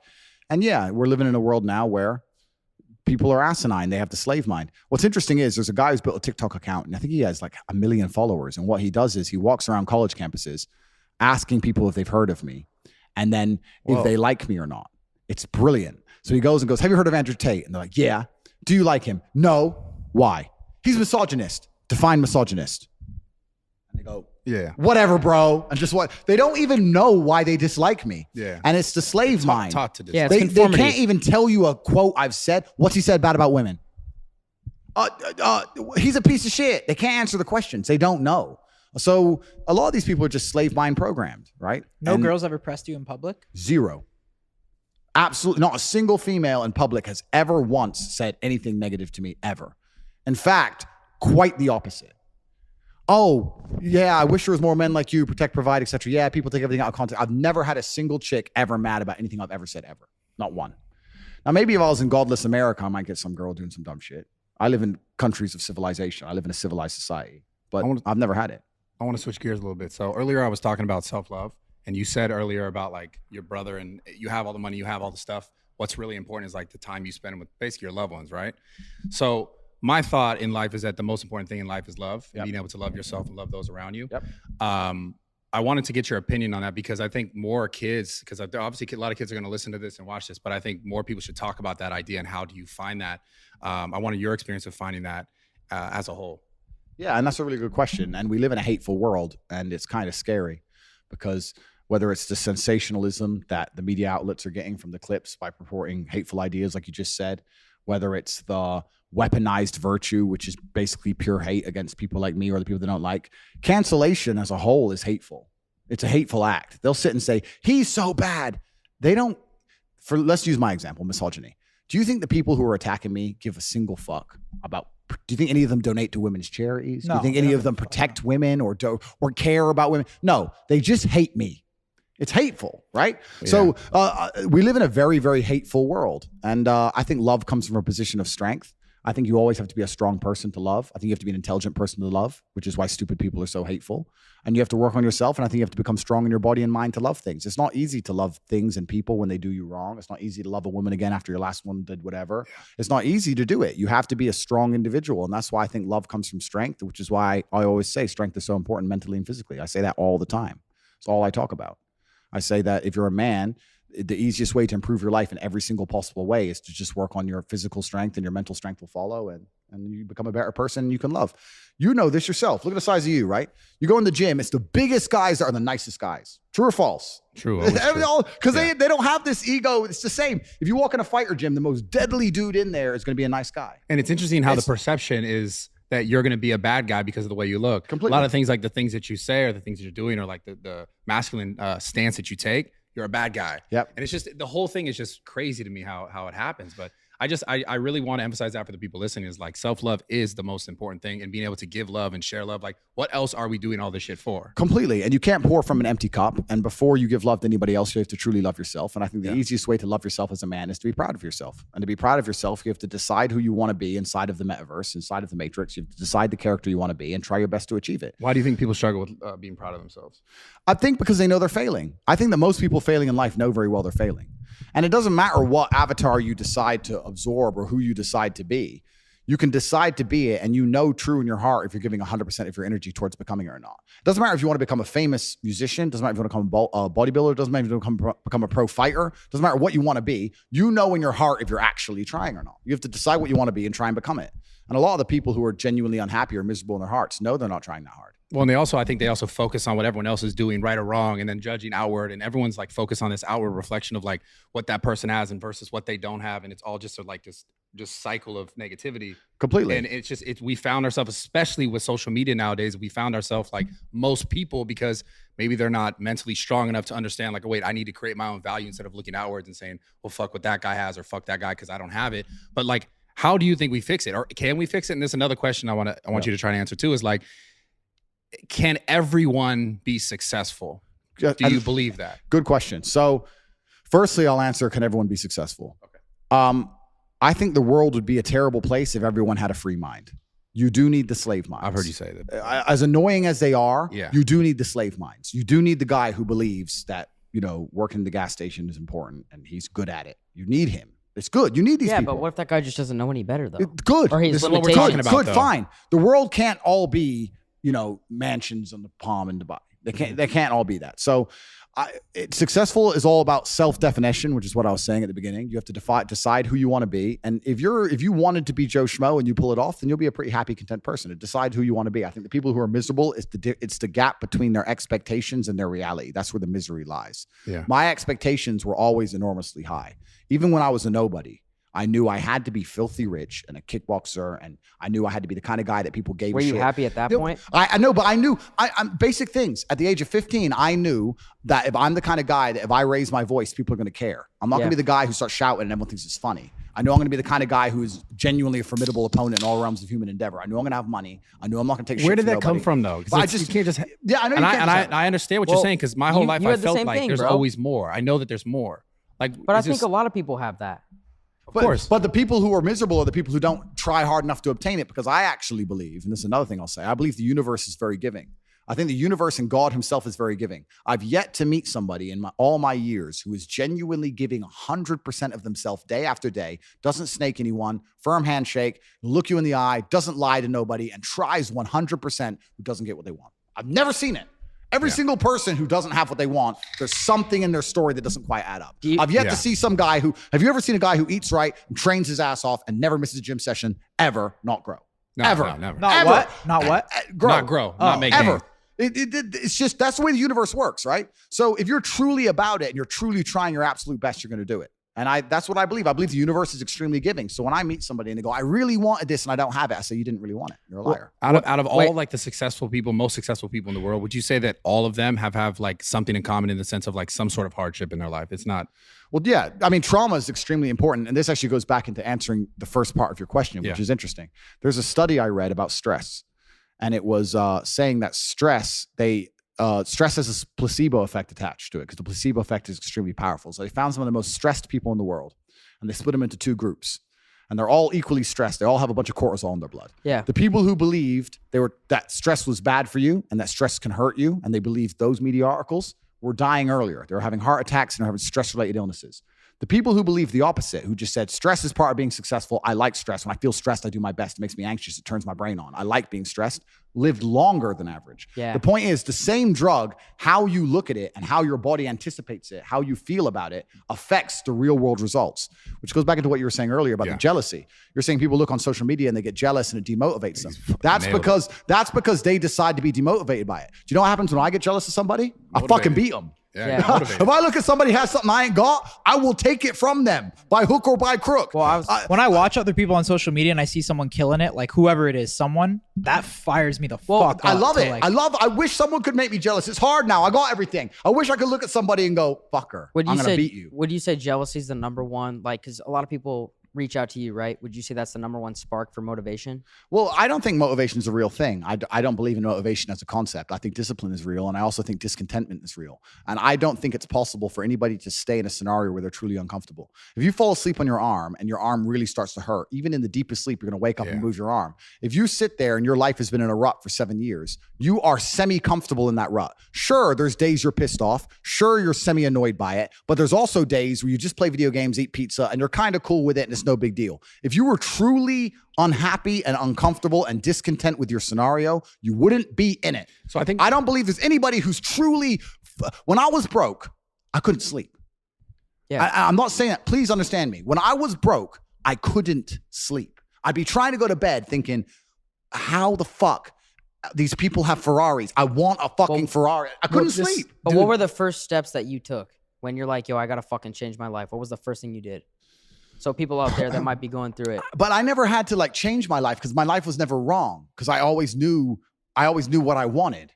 And I was always doing my best to get it. I think that's like built within people. Hold on. This comes down to self-awareness. Everyone is, like I said earlier about the outward reflection about what's happening. People aren't taught to be self-aware anymore. People are taught to just like I said, look at that guy, what he has, and be mad that you don't have it. Or like, if something's going on with me, I don't want to look inside and say, what's actually happening with me? Why am I this way? Why am I the person that I am today? Everyone goes, it's an outward. Like if I have a problem with a girl, oh, it's her fucking fault. Oh yeah, pass the blame. Pass the blame. Everything has been that way. And I just want to talk more about this kind of stuff because like we're asking these questions like about like what this, but I want to figure out deeply, how do you think a man specifically in this case is able to look at themselves more comfortably without holding the judgment, the fact that they don't have the stuff over themselves? Because we need to talk more about this kind of shit and critical thinking as well. We'll get into that next. Completely. You're totally right. I think there's two answers to the question. One, I think a lot of it came from chess because chess is the most ruthless game on the planet. And what chess will teach you, people think chess guys are nerds. Chess guys are psychopaths, man. They're ruthless. No, they're smart. They're smart. Are you nasty at chess? I'm all right. I'm not. What's your best like game, like strategy? My ELO, for anyone who knows chess ratings, is like 1800, which is it's all right. It's a pretty average considering my father was a grandmaster. It's not even that good. But I was 1800 when I was 8. I got no better, right? Okay. So because I stopped playing, but chess teaches you that no matter how. Chess teaches you that if you lose, at some point you made a mistake. It doesn't matter if it's the smallest mistake. It doesn't matter if you just took too long to think to make the right move and you ran out of time on the clock. At some point you fucked up for you to lose that game. It's 100% accountability with no luck. That's what's so important about learning chess. That's the first thing. And the second thing is you need to, as a man, adopt the mindset that absolutely everything that happens to you is completely and utterly your fault, whether it's good or bad. And most men don't have that. Most men don't have that. When the Matrix was attacking me and they were destroying me, when they're calling up my exes trying to get fake fucking charges on me and put me in jail, when they closed my bank accounts and I used $10, $11 million, when they banned me across all social medias and lie about me, when they harassed my family, I'm sitting there going, this is my fault. All of this is me. I got here. It's my fault. I'm not going, that was unfair. It was orchestrated. The NGOs worked against me. Because that is not helpful. So it's accountability. It's 100% accountability in all things. But also when I go out there and I start the Bugatti, it's like, that's me. This is my fault. The car is my fault and the big house is my fault and everything that ever goes wrong is my fault. And the failures. Yeah, absolutely. You have to take complete and utter accountability for everything. You can't make excuses ever. Yeah. There's never an excuse. And you're right. People try and put things on the outwards on the outside. It's interesting. I remember watching Forrest Gump about 5 years ago. I was on a plane. I can't remember where I was flying. And the beginning of Forrest Gump has a scene in it, which I don't think many people actually have ever analyzed or anticipated or understood what the scene means. But when he's sitting on the bench at the beginning, think about Forrest Gump. He's sitting on the bench at the beginning and there's a feather blowing. Yeah, you nailed this shit. Yeah. And then it lands on him and the movie begins. Yeah. What they're saying with that is Forrest is the feather and life has just pushed him all over and put him in all these unusual scenarios. Life has directed him everywhere. Yeah. That's what it's saying. Sure. And if you're going to be the guy and you're going to allow life to happen to you and you're not going to happen to life, then you're at mercy of the wind. Perhaps it might work out okay, but it might not, right? So you have to be the guy who goes, okay, the wind's blowing in this direction. Fuck them. I'm doing this. You have to come to life. You can't let life come to you, because if you let life come to you, then you're going to be living inside of a matrix and a system which is designed not for you to live your best life. It's designed for you to comply, and it's not for your benefit. How do you think men can build more confidence in like deciding their life instead of just letting it be decided for them? Yeah, so they have to take absolute responsibility, which is the first thing. The second thing, they have to get competence, and competence is going to allow you to have confidence. You're not going to be good at shit if you're bad at shit. You have to be good at things. You're only going to be confident at things if you're good at things. I know what I'm good at and what I'm bad at. So you have to go out there and take risks, and you have to make mistakes, and you have to risk it all. And once again, this comes down to competition. I think competition is such an important thing in the masculine world. Yeah. I grew up in the chess world, and I went into the fighting world. It was all extremely competitive. It's competition driven. You can't make excuses. If I sit here and say I lost a fight, cool, you lost a fight. But I lost a fight, but my gloves, when they were wrapped up, my hand was hurting, and then they Excuses. Bro, you lost, G. Yeah. Like, no one gives a fuck. Yeah. Like, you have to understand that excuses don't matter. Nobody cares. Life's binary. Winners or losers. And you just have to take absolute responsibility for all of this. This is crazy. The same thing Volkanovski was talking about when he was we did a pod with him before the UFC thing. I think it was aired last week, but he was talking the same thing. How he was in a fight, UFC fight, big fight, and he's fighting this guy, and he broke his hand, I think, in the early rounds. And then he talks about coming back to his corner and saying, I broke my hand. And they're like, they didn't respond to him. And then he comes back again after that round that he did well in, and he won the round. He comes back, he says it again.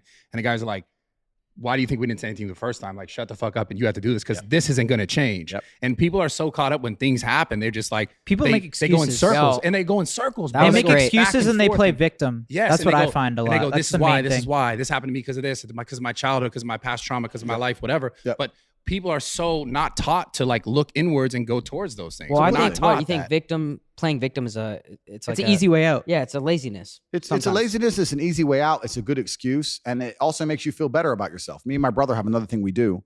We do this all the time.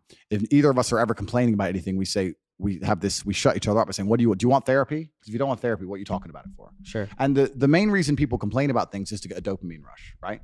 I'm unhappy, but if I sit there and I complain about it and you give me a little bit of sympathy, I feel better. Yeah. Right? So you get dopamine. That's why they're complaining for dopamine. If someone comes to me and complains about something, the best thing I can do for them, because I'm a philanthropic, nice man, because I'm Mr. Nice, is tell them to get fucked. I don't care.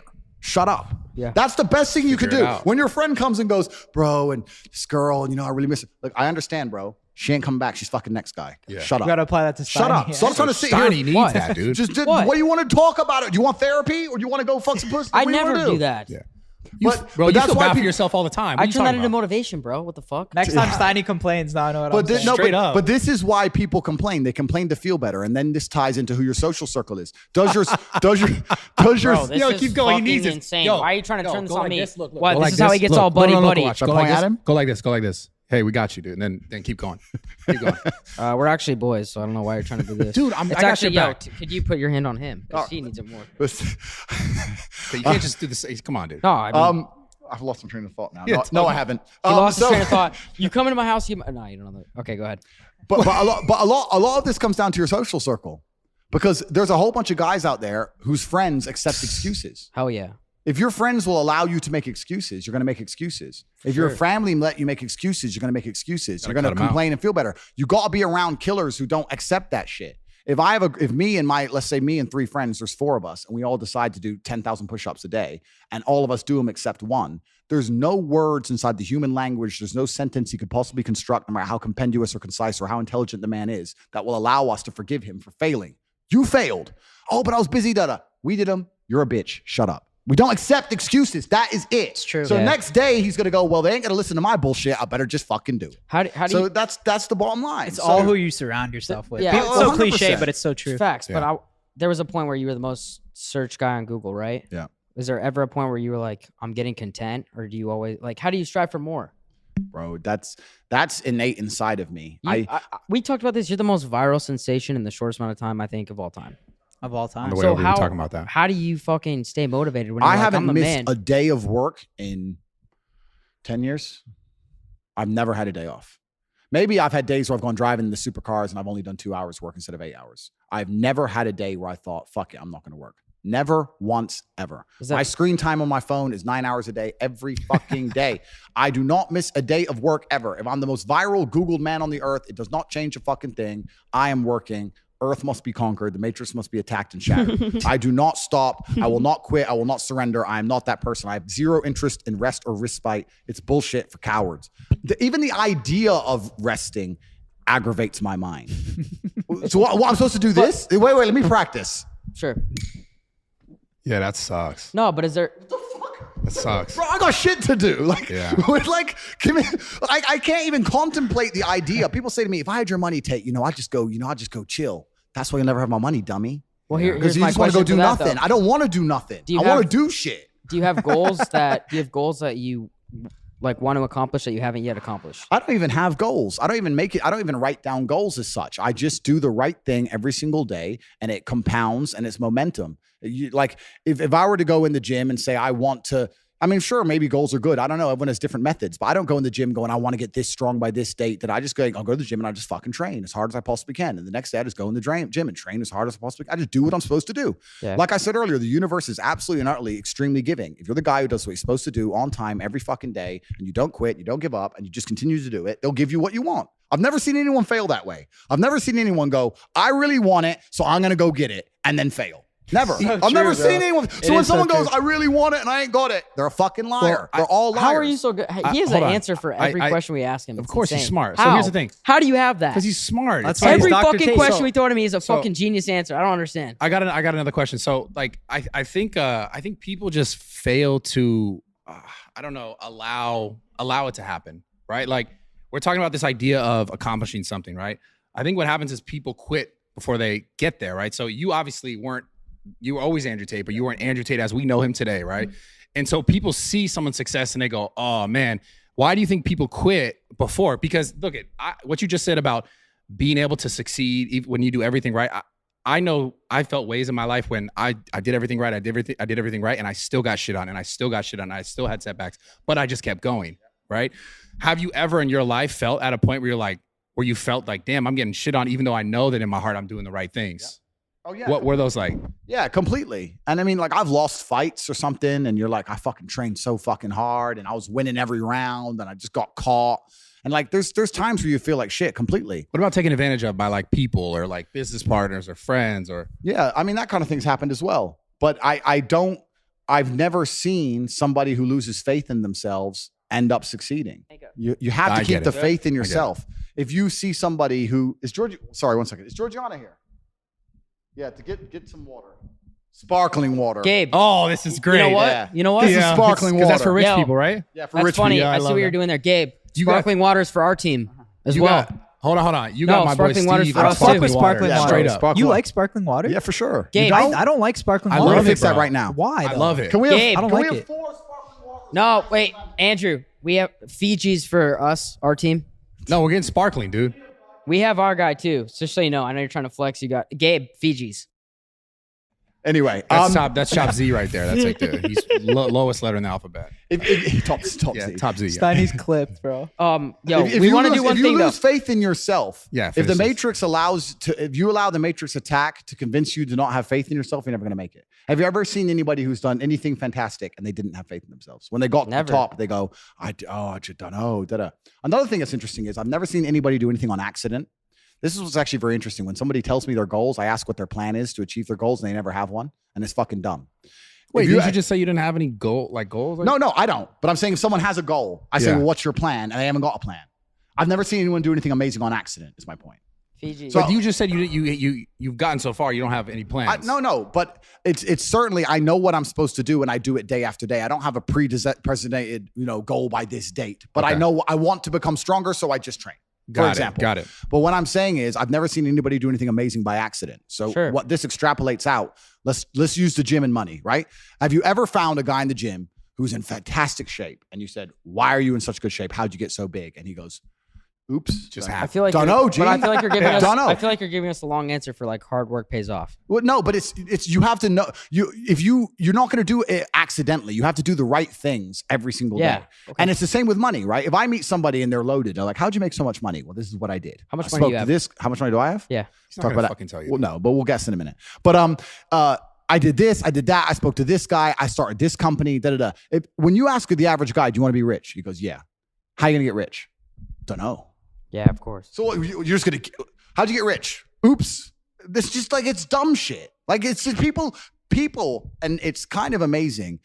The last 5 years have proved it, but the majority of people are just fucking sleepwalking, bro. They have no plan to achieve any of their goals. They don't try very hard at shit. Everything is someone else's fault. And when my ship comes in, don't worry. Nah, in a few years, I'm going to be here. How? Where do you think they're that just comes fucking from, though? amateurs. Why do you think they feel that way? Where's that People come are from? taught that shit. They're dude. just amateur hour bullshit. Yeah. They're not professional at life. You have to be a life professional. Do you think there's certain people that are kind of like born like that and they just will never learn? No, I don't. I think it's to a degree. Obviously, there's going to be some genetic disposition, but I also think it's a mindset you can adopt as a whole. You have to be hard on yourself. You have to be extremely self-reflective. If I forget my house keys or my car keys, I punish myself for that. If I look for my phone and I can't find it within 3 minutes, I punish myself. How I will so? not People are accept taught it. to be Wait, how do you soft punish now. yourself? Too good, bro. It's fucked. How do you but I too do. good? How? Too good. How? Because I do that all the time. How do you come up with that answer? I'm That's bad what I with want to my know. wallet. Like Don't- I'll lose it a lot. If you lose your every time Misplaced, every not time This you, motherfucker's lost 5 wallets in a year. every Lie. time every time you 3, misplace 1 wallet. every time you misplace your wallet and you can't find it within a certain time frame, give him $100 and I guarantee you'll stop. Give yourself a No, punishment. well, let's raise it. Gotta be a hard little on bit. yourself. Like, let me You get have to 1,000. punish I don't know how to yourself. punish myself. Let's do Okay, that. 1,000. Can we do 1,000? Cool, we can do 1,000. Okay. You're rich, bro. Yeah. Well, So you give- owe me money, no? Okay, Golf? whatever. Give him give 1,000 every time, and I guarantee you'll stop. You have to punish yourself. So my point is this. So the reason I'm making it is that I talk about professionalism. It's very easy to be a professional at the big things if you're a professional at all the small things. I'm never late. I'm always up at the time I said I'm going to be up. I never miss that phone call I'm supposed to miss. I don't misplace my shit. I did dumb normal stuff, and I hang around normal people, and they're like, "Oh wait, where's my wallet? Wait, Well, oh, wait, oh, one now sec. I'm 10 minutes late." Of course you don't achieve shit. You're Hold a fucking on. dummy. But that's a tactic that he does so his friends will pay for his meals and shit. What the fuck are you talking about? You're the Mr. I forgot my wallet guy. Don't you even I dare. use Apple Pay, you fuck. Okay, but places that don't What the take fuck Apple are Pay. I'm talking telling you right about? now. You're the guy who takes fucking chains and jewelry from Steve and you pretend like it's yours and you hit on chicks. Why are you want getting me so triggered? You want me to go hard on you? No, but don't Is that get what you want triggered, right bro. now? We're having You fun. attack me, I'm gonna get you back, bitch. Can I borrow your card tomorrow? Which car? Which one? Which car? Which one do you think? Well, there's a Bugatti and a 765 outside. I want the motherfucking let me tell brown you the, Bugatti. Let me tell you the interesting story behind that 765 because I know you don't care, but I'm gonna tell it to you anyway. Oh, I do want to know. Is it really $5 million? The 765 or the Bugatti? Yeah. No, the $5 Bugatti, million yeah, Bugatti. the Bugatti was 5.2. Who spends that on a car? Me, top G, 5.2? 5.2 million. What is it? A one of one or what's the? No, this one of 60 with every single fucking option. Now, Are I don't you want to friends with anybody else who owns one? No, I don't know anyone else with a Pure Sport. A couple others have Chirons, but that's a Chiron Pure Sport. And then the options are on top. I don't want to piss Bugatti off by saying how much the options cost, but if you say like, I want red calipers, they're like, yes, no problem, sir. Cha-ching. Everything costs money. But they've been amazing to me. I love Bugatti. They've been amazing. Here's the And I've first- been good for their brand. No, I'm not done talking about my cars. Listen, Please go ahead. I have with the 28 Bugattis. cars. 28? 28. 28 supercars. I flew the Bugatti here. All in Romania? Are they? They're How all- many are in Dubai? They're all around the world. So this is the story I'm trying to tell you. I need one tomorrow. But yes. Okay, so I flew to Bugatti here, and then I thought, that's only 2 seats. Me, my brother, and my cousin, we don't want to go driving. What's the second fastest car? The 765 is the second quickest, no doubt about it. So I'll fly one of my 765s. I have 2. I have a coupe and a Spider. But the coupe is having PPF on the paint, so it was busy. And the Spider was in Germany, and I was trying to organize a flight. I was speaking to this German guy, my contact. He was being a dickhead, you know, Germans, whatever. So I was just like, all right, fuck you. So I already have 2 of the car. So then I got here and had to buy another one. So I bought that yesterday because What'd you buy yesterday? the Ferrari? 765s, now I have 3 of them. Oh my god. I have 3 bro. 765s. So I can't wait to get them all home in Romania and put them on the driveway, like bam, bam, bam, 3 different colors. What's your like primary source of income? I'm a I priest. will never reveal that. I'm a priest. I'm a priest. Fucking priest. I'm fighting the forces of Satan. Wow. But We know I'm that. sitting here attacking the Matrix, trying to save us all from ourselves. But you're I buying work for 28 God. supercars. Hold on, weren't you an atheist at once? I was at one point, yeah. Yeah. But now I'm absolutely and utterly, completely religious. Because you believe in evil, huh? You got Because I've 28 seen the evil. Yeah. I've 28 seen evil. What's your What's your religion? It's kind of like an interesting hybrid. When I'm in Dubai, I'm happy to be Muslim, and when I'm in Romania, I'm happy to be Christian. I just respect the idea of God. No, I Yeah, get that. I agree. Regardless of where I am, I respect the idea of God. And when you look at the most heinous crimes and the most heinous things that are happening on the planet, it's usually done by atheists in the name of atheism, and they have no morality, no baseline morality. Yeah. Everything's fine, nothing matters. We can do this dumb shit. Well, a And lot when of you shit's see- done in the name of religion too, though. No, of course, and it was in the olden days. But I also believe that humans need to believe in something, and if they don't believe in religion, they believe in wokeness. And I think that's far more destructive than any religion. What's the cash value of all your cars? 28. 15, 20, maybe about 20, 21. 21 mil. About that. God damn. These are the viral. And, these are the viral what questions can you're we? asking him now. Yeah. Well, what can we borrow tomorrow? Nothing. Why? I just Isn't that the top G way? Take care of your boys. We're in a circle Yeah, right what here. the fuck? yeah. It you goes know, Tristan, You're not gonna let me drive the me, Bugatti? Kyle. Sorry, bro. Me? Sorry, G. I mean him? Like me? No. Yo, why Sorry, are you G. trying to throw shade? We The got only some. person who's ever driven it is actually, besides me and Tristan, is actually a girl.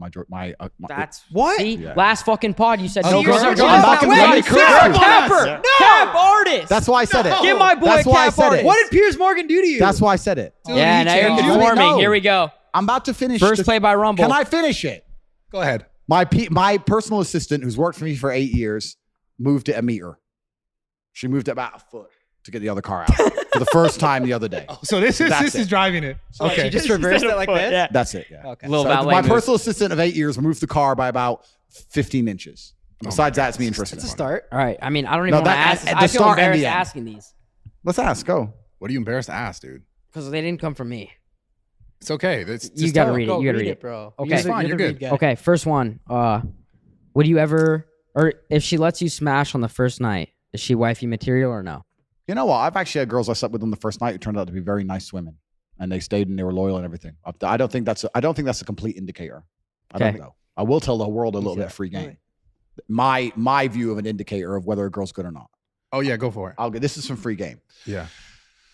Why am I gonna get in trouble? Let me think about it for a second. Oh, Yeah, no, be who careful cares, because now dude? you're on our We'll shit. cut it out if we have to, but we kind of want to know this. Who cares? So this is some game. So the woman has the power the whole way through the dating, right? Until you sleep with her, she has the power because she's in charge. Because she's the prize, you want her. A lot of men say I'm the prize, but most of those motherfuckers say that dumb shit ain't the prize for nothing. They're dorks. They're nerds, right? So she has the power. She's the gatekeeper. The first time that power dynamic changes is after you sleep together, because now if she doesn't keep you in a relationship, she's just a one night stand or a hoe. Sure. You first sleep with her. Most men first sleep with a chick and they continue to chase her and they throw away their power. They get power and it never crosses their mind. They throw it away. She stays in charge. What I have learned in my experience is if you're dating a girl that she's in charge and you sleep together on the first night, and after you sleep together, don't ignore her. Don't be a dickhead, but just kind of reduce your attention by 65%. Just like cut it back down. I slept with you now. Boom. How are you? Yeah, I'm good. You? Shorter replies, more delays, etc. Yes. And here's what you learn. A good woman will then up her game and try harder to keep you because she doesn't want to just go sleep with some other guy because she slept with a guy. It's a big deal for her. She has a pure heart. She'll try for you. If you cut your attention down on a bitch and she just goes, well, fuck it, I'll go fuck someone else, or I'll just go on a boat in Miami, next party, or she stops replying, then She did you a ain't favor. worth shit. She did you a favor so, too. Then Yeah. So But the easiest way to tell if a girl's good or not is after the first time you sleep with her to see her involvement in the relationship post that day. Most men never do this test on a bitch. They never do it. So this is why they keep getting stung by fucking girls who ain't worth shit. I can tell if a girl's worth something or not. That's a very easy, there's a few other things, but I'll give that one for free. It's a very easy way because a good woman ain't going to sleep with a guy and then just go, oh, he didn't text me very much. Fuck, I'll just go get a new dick. Those are the ones you want and to then avoid. it fucks with them too because they're like, wait, did he not like it? Like, if Well, you're- that's A good Security woman will thing, try so a yeah. little bit. Yeah. It's the first time they'll be the one chasing you if you do it right. And then you can tell if you have a good one. If they do chase you after that, you have a good one. If they don't chase you after that, you'll be glad you didn't keep her anyway. Fast. Okay, What- here's what- the what next is- one. Well, wait, we got one more. I was just gonna talk about on the same lines. Is that okay? You want to? Is that okay with you, dude? I think All right, they'd rather hear shut from the fuck up real fans, quick. but if you want to talk about, let's take it back to fucking. No, they're not gonna do that. We're not Five. talking about that. We're talking about girls right now, motherfucker. What are the biggest red flags when it comes to a woman? Like when you first meet, and you're trying to talk to her. What are the biggest red flags that pop up? You're like, okay, this is something I gotta look out for. As far as like, you personally. Yeah, I mean that's the only thing I'll truly stay with it, bro. That's the only thing I'll. What do you mean? I'm staying at this crib. That's the only I'm staying thing. tonight. What do you mean? Dog. That's the only thing I'll truly judge a woman on because I think that's a very good test of character. Because if a woman destroys the stigma of just sleeping with a new man as soon as she's semi-unhappy with the current scenario involving you, then you don't want to be in a relationship with that woman. Biggest red flag. That's the biggest red flag. Yeah. But like if you're dating a girl, I think I've said this stuff before. I don't like girls who are over sociable. I don't like girls who know lots of people. I don't like girls who are always out. I don't like girls who. You've said It's that. fair. You said that on the last one. I said it in the last one. Like if I meet a girl and she's like, yeah, and I go here and I know this guy and then the manager of this place invites me here and then on Thursday I got this and her whole schedule's just full all the time. It's just, to me, that's the biggest red flag because girls like that always end up just knowing too many people and getting dragged in too many directions, too many people in their ear, too many guys getting a tempt, too many people getting a pop at the champ. It's just long. This one. I like girls when you say, what are you doing? I don't know, nothing. Like That's the one. This one's That's the crazy. one. Nothing. You're doing nothing gotta- the next 3 weeks. That's who I want. Those girls are like, I'm going Cancun. Like, oh, This one's crazy. I don't know. You fly a girl out yeah. that you've been talking to. You spend a bunch of money on her, take her shopping, but she doesn't smash. I don't think I'd take her shopping. If I flew a girl out and we didn't get along and she decided not to sleep with me, then that's absolutely and utterly perfectly fine in every regard. Well, I would never want to sleep with a woman who didn't want to sleep with me. I think that's extremely bad energy. It's why I've never in my life paid for sex ever. I've never slept with a prostitute. Not ever. one hooker. Never once. I lived in Thailand for a year and a half fighting. I must be the only guy who lived in Thailand never fucked a Thai girl. I like it. Rub and tug. Never. Rub and tug. Never. Wow. I don't like the energy exchange of a girl who genuinely isn't into me. I think that's bad karma. It's bad juju. So if I were to meet a girl and I were to fly her out and she'd go, I'm just not into you sexually, I'd be like, good. I don't want to get mixed up in that kind of negative energy exchange. Had you always been that way, or is that? I think I've always pretty much been that way. I think the gratification of sleeping with a woman is not just about numbers and banging and stupid shit. The gratification is that she genuinely cares about you and loves you. I think that the love between two people is a powerful energy. I think that women, when they love you, can care for you and genuinely protect your spirit. Yeah. I've had experiences in my life. I'll tell you this, man. I've had times where girls who truly love me with all their heart will do anything for me. I've woken up and all three of them, different ones, all text me on the same day. I had a bad dream about you. Something bad's going to happen. And that day, something bad happens. Oh, yeah. If a woman truly, truly loves you and truly cares about you, they have a degree of power and protection that's important. I don't want to mess with or be around a woman who's not infatuated with me. Sure. Any woman who I'm going to be with, I'm going to be her at the center of her world. If I don't answer, she's panicking. If something bad happens to me, she's like, if I go to jail, she'll be there. I'm not going to be with some bitch who's like, yeah, he's cool. But I think that's just negative. I don't want to do that. you or her? Every woman who's around me, I am the center of her universe. Is that you that makes her like that, or is that her naturally? Well, that's a good question. Obviously, I'm me. Yes. I'm me. But I think that if a woman truly understands in many different areas that they can hand their life into your hands and you can take care of them, including financially in every single way, then you're going to be the center of the universe. You're their everything, right? Sure. If you were to disappear one day, their whole world would collapse. Their social circle would collapse. Their finances would collapse. Their worldview would collapse. Their protection would collapse. The places they go, where they're staying, everything would just collapse. You're the center of their world. That's the kind of girl I want to be associated with. If I was with a girl, just like she had her own life and I had my own life and we kind of linked up, that's not my thing. I'm not interested in Do you think you're the best guy at podcasts? Top G. No, Going on guess? Do you think you're the best? But what was the original question? Because we've gone off on a tangent. What was the original question? Bush or no bush? No. What do you do if you fly a girl out, take her shopping? and she doesn't The original smash? question I wanted to answer. The question I want to answer is the reason I wouldn't. Oh, cool. The reason I wouldn't take her. The reason I wouldn't take her shopping before. Let me see the other question. Before we slept together is I just think that's a negative frame to set. I don't think that's a good frame to set. I think that's a strange dynamic. But you talked about the energy, right? The energy in relationship to a woman and you dating her and her being in your life. And you talked about if you're genuinely in it and you want her to genuinely be in it because of that like good energy. You're saying that equally as if you're just like kind of frivolously having sex with women and just having sex to have sex and maybe she's here, but you're not actually building any sort of bond that builds like a certain sense of negative energy in your life? Well, life is an energy exchange. Yeah. If you look at a fight, right? You have to make sure the energy you spend punching him does more damage or takes away more energy than you've expended. That's why missing is a big problem. If you miss all the time, then you've wasted energy with no net gain, right? So life's an energy exchange. This is how it works. If you're out here just fucking bitches who don't care about you, you are wasting enormous energy. And let's talk about this in length, right? We can talk about it first financially. You're going out, you're spending money, you're taking her out, taking her dinner, you're spending money. That's the first thing. But the second thing is a lot of men, especially if they're insecure, really feel like they get a victory if they fuck a girl. And at a certain status of man, that disappears. And I'm going to state this once again without arrogance. I go out to Dubai now. I pick up a girl in the club. I come back here. I fuck her. She doesn't care about me. I don't care about her. Hey, I fucked this hot girl. I've got a fucking $5.2 million Bugatti. We're coming back to a $48 million mansion on the Palm. I'm the richest guy in the fucking club. I'm top G, whatever. I sleep with her. Why? I put all the energy in all night, smashing her right. She just lays there chilling. Has the best night of her life. And I'm gonna go there. Did I win?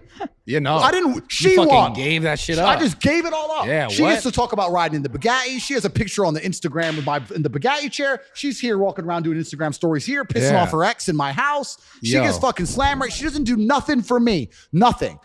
The only thing a woman can give me back at my status in life is absolute devotion to protect my spirit. I need a woman who loves me completely and utterly. I don't expect her to have financial incentive to look after me. I don't expect her to be physically capable of dealing with my problems. I don't expect her to be my problems are very complex. I don't expect her to be sitting there on a computer trying to work them out. I expect her to sit there and go, I love you so much. I'm just worried about you and I just care about you. Everything's about love.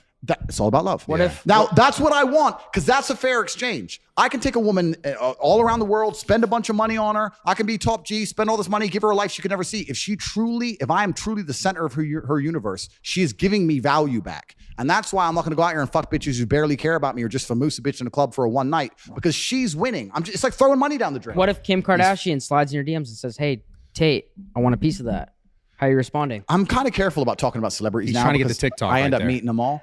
A woman's job is, in my view, the women who mean the most to me are the women who truly protect my spirit by just loving me and caring about me and using their intuition to truly want the absolute love best this. for me. That is so I important. fucking love this. I It's fucking true, love though. this. He's a I goat. fucking love this. It's true. Yeah, you're the And goat. so We got it. It's important. And that's why if I meet a girl and she's half into me or some frivolous shit or if I had a girl, she had her own life, I had my own life, but she was hot, sometimes we smashed, I would see that as a net loss of energy for me. I would say, no, it's a net loss. I'm the one doing the work. I'm the one doing all the fucking work. Like I always will be. I don't know. Maybe some of these other dudes Even get if it's pegged like and shit. that? I'm the one doing all the fucking work. So it's just, why am I doing it? She's winning. I don't want that. I want it to be a mutual exchange. And that's why a woman who truly cares about me, it's amazing. I'll tell you how this is true in case anyone doubts me at home. Anyone thinks I'm talking shit. Next time you are next time you are seriously sick, next time you are genuinely sick and you're ill in bed, you don't call your boys. Who do you call? You call Oh a my chick. God, it's a fact. You call a chick. That's a fucking fact. It's true. dude. And Holy shit. And they sit next to you and they'll sit and get sick with you and they'll hug you shit. and they'll give you their energy and their love and you'll feel better. Yeah. It's a real thing. I When you're agree. sick, you notice it. I have that all the time. That's so true. Every when you're sick and a girl loves you, she will fucking You come lit in her up. bed and she'll make you better. We wouldn't do that. Like when No, a girl's sick, fuck I'm no. like, yo, like What the get fuck? better. I would do that for either of you. What? If you guys I needed wouldn't me do when that you're for you. sick, I would fucking show up. Really? Yeah.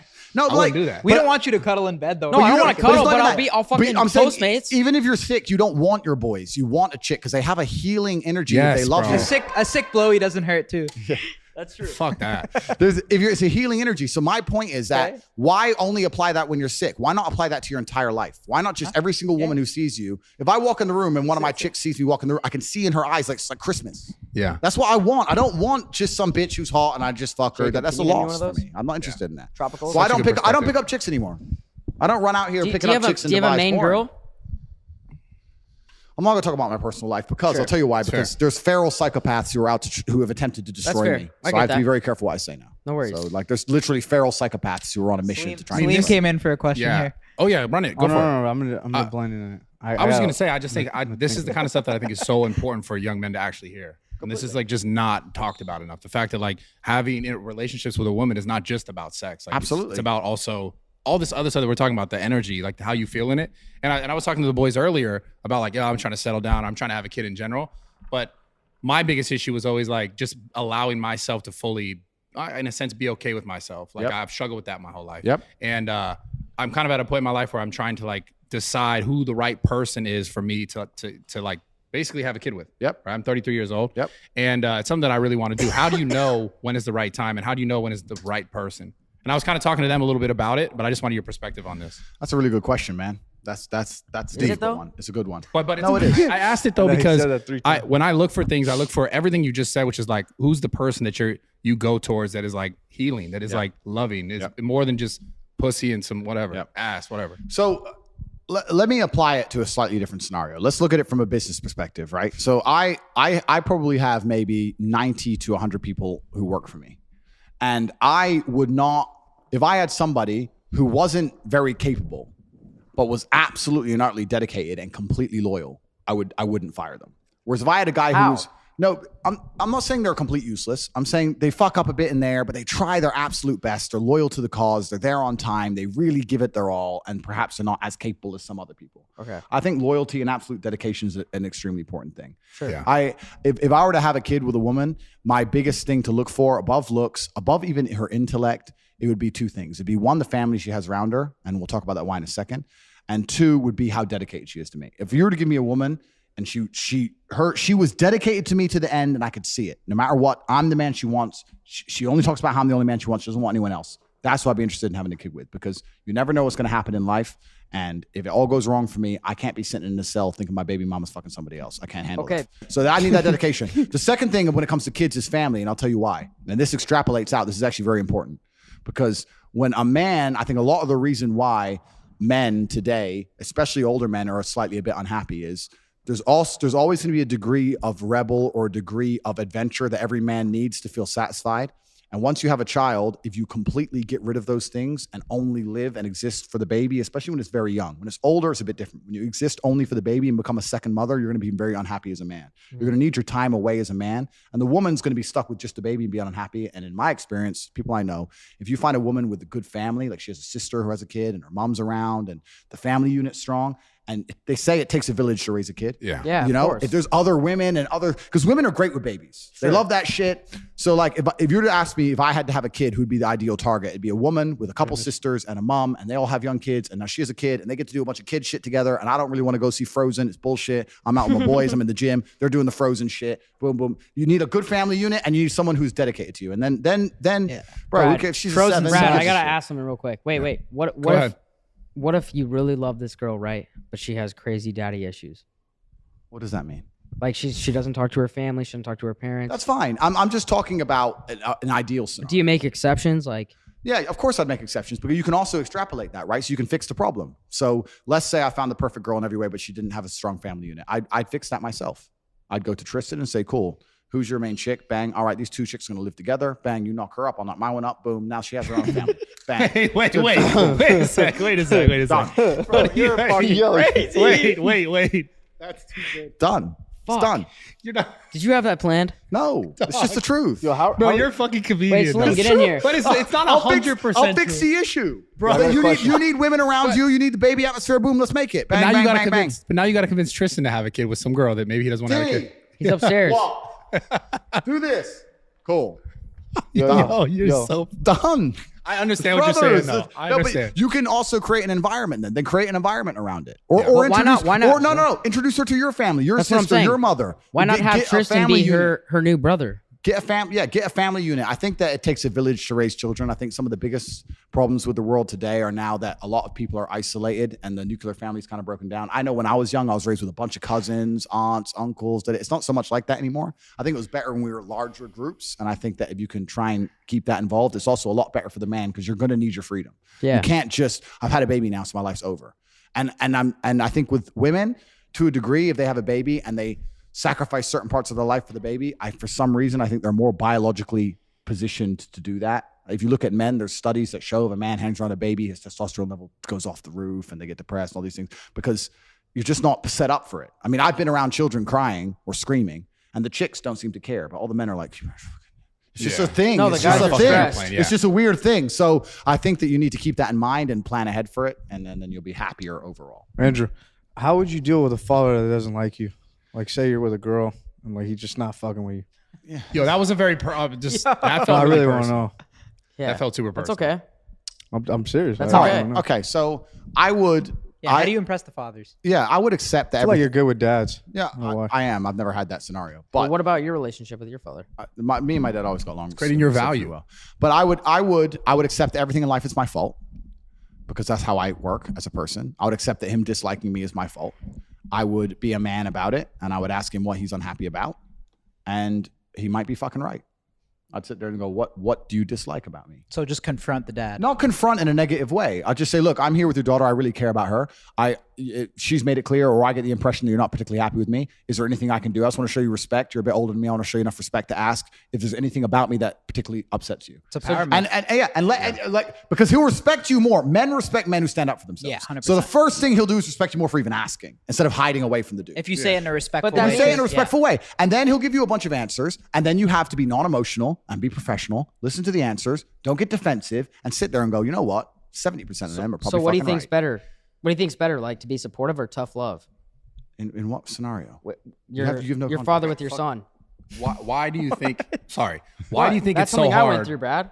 Let's just shut the fuck up for a second. Why do you think it's so hard for men to be able to be vulnerable with themselves? Like, because that's hard for a guy who's out of like, the yo, question? men I guess we're taught to be so strong and so like powerful that we're not taught to be able to be vulnerable to say, like, to go listen to that criticism without being like, well, fuck you. You know what I'm saying? A lot of it's the internet, man. A lot of it's the internet. People have lost the whole fucking face-to-face thing. Yeah. Like I'm 36, right? So I'm a slightly older generation. But back in my day, if you wanted a chick, you had to go up and say hello. There was no Tinder, no internet, nothing.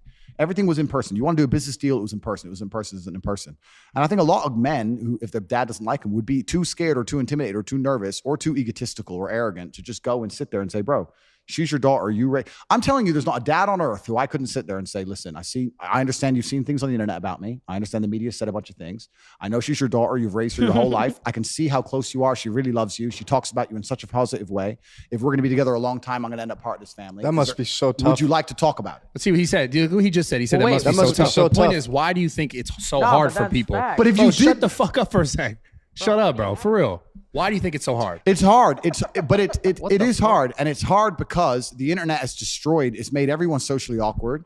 And also, I think that some of the basic tenets of how humans have been raised for a very long time have been destroyed. Like basic shit, like respect your elders, bro. Like he's older than you and that's his daughter and he doesn't like you. He's allowed to not like you. That's his daughter, bro. He's older than you and that's his daughter. You need to humble yourself. It's arrogance. We live in a world now where all these young kids on the internet and shit, they're all arrogant as fuck.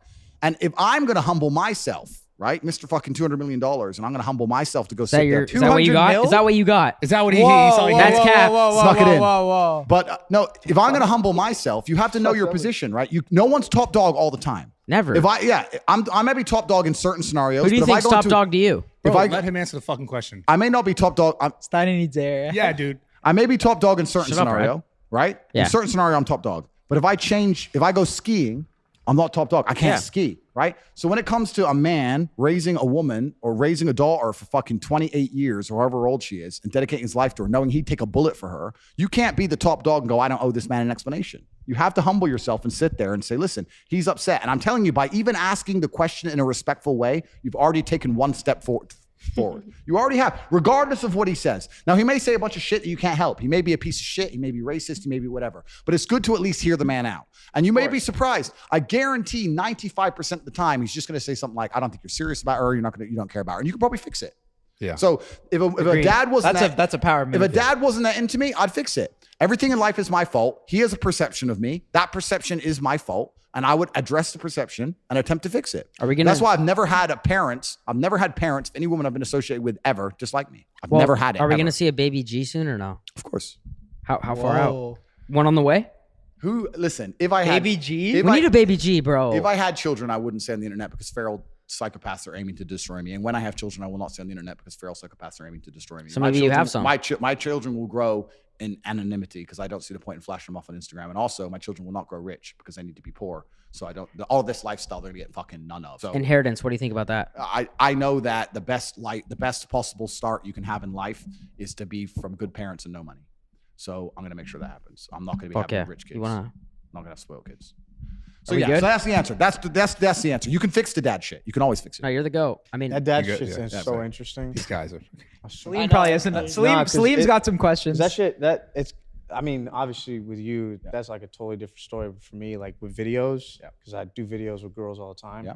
It's always like, fuck, man. Okay, like, but coming into this guy's house. You're a huge dad guy, though, no? Oh yeah, I'm great with dads too, bro. But it's just it's get out on the golf course with them too. Put yourself in his shoes, right? I get it, yeah. Like what? I would be an arrogant. The biggest problem with the world today, and I get called arrogant all the time, but I actually don't like to think I am. Does that bother you or no? No, because it's not true. But I actually don't like to think I am. But the biggest problem with the world today is the absolute amount of brutal arrogance that people have inside of them. Everyone's so ridiculously arrogant. I get what you're saying. How can you say that when people feel that way about you? No, but me. Listen, what kind of person would I be to sit to a woman and go, how dare your dad not like me? Look at the shit they write about me on the internet.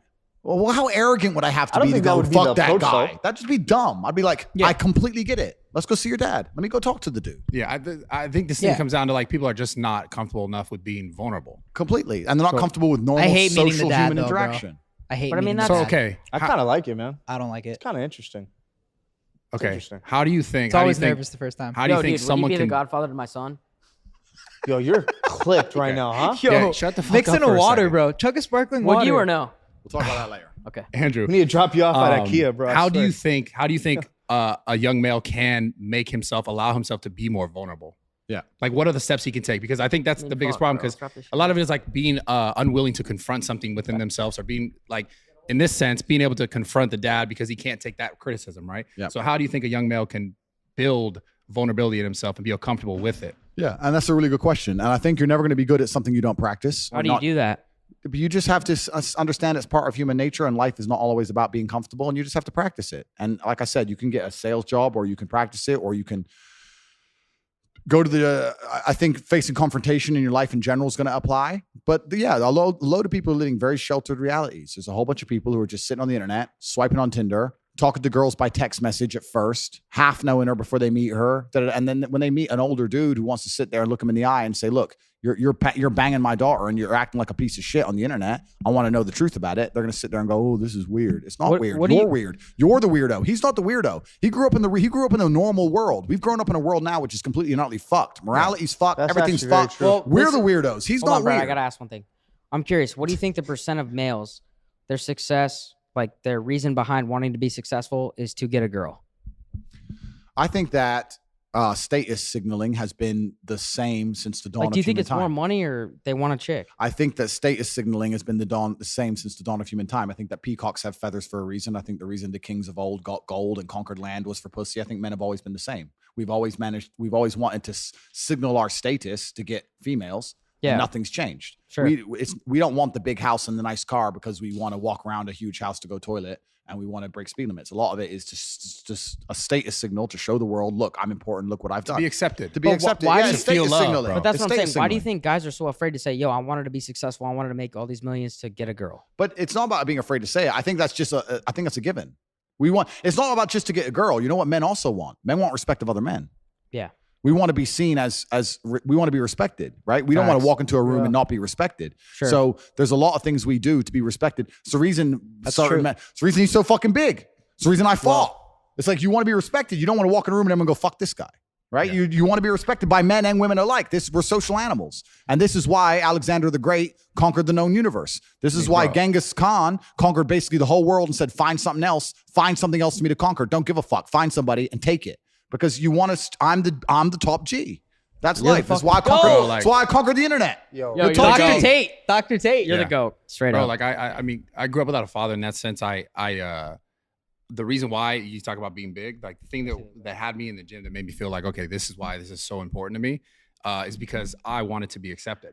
I wanted to be respected. I wanted to feel like I'm going to say, like I've been saying this time, is I wanted to feel loved. And I thought that being bigger or being stronger would make me look obviously less weak to other men. I'd feel like maybe some acceptance of other people that I would consider father figures throughout my life. Yep. And on top of that, the thing that I keep trying to get you to talk about or to answer is like the ability to be vulnerable as men is not something that we're taught.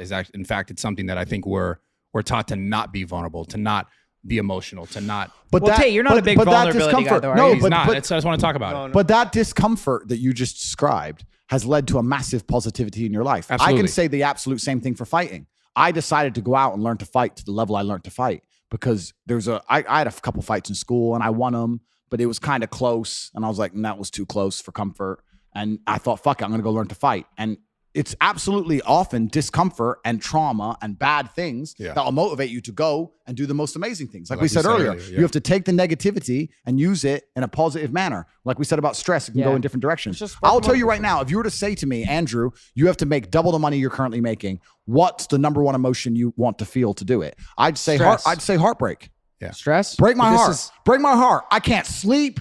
I'm furious. Break my heart and I'll make a fucking $1 billion. Yeah. Take all the negativity and turn it into positivity. So that trauma and all those bad things that happen to you can be very, very positive things and give you a positive aspect on life if you approach it in the right way. Most people are told when you feel sad, sit at home, be sad. It's not your fault. You got a disease. You're depressed. Be a bitch about it. I argue the opposite. I say when you feel sad, good. Take all that energy and convert it into something that's going to be a positive force for your life. Would you say that even we're also taught to like stuff it away and not not actually think about it? Not actually go through it, not actually process it. Not embrace it and feel it. You should feel all of your emotions. If I feel sad, I embrace it and I feel it. I'll tell you right now, the largest monumental jumps in my life in terms of success is when I was pissed off or sad. Yeah, I mean, bro, like I could tell you like all the time I spent in the gym to build myself, I was using that stress. I was using that trauma to make myself better. Completely. And that's what made me who I am today. Absolutely. All the bad things that happen to you and make you feel in a bad way, some of those bad things that made me feel in a bad way were the most important energy sources for the most monumental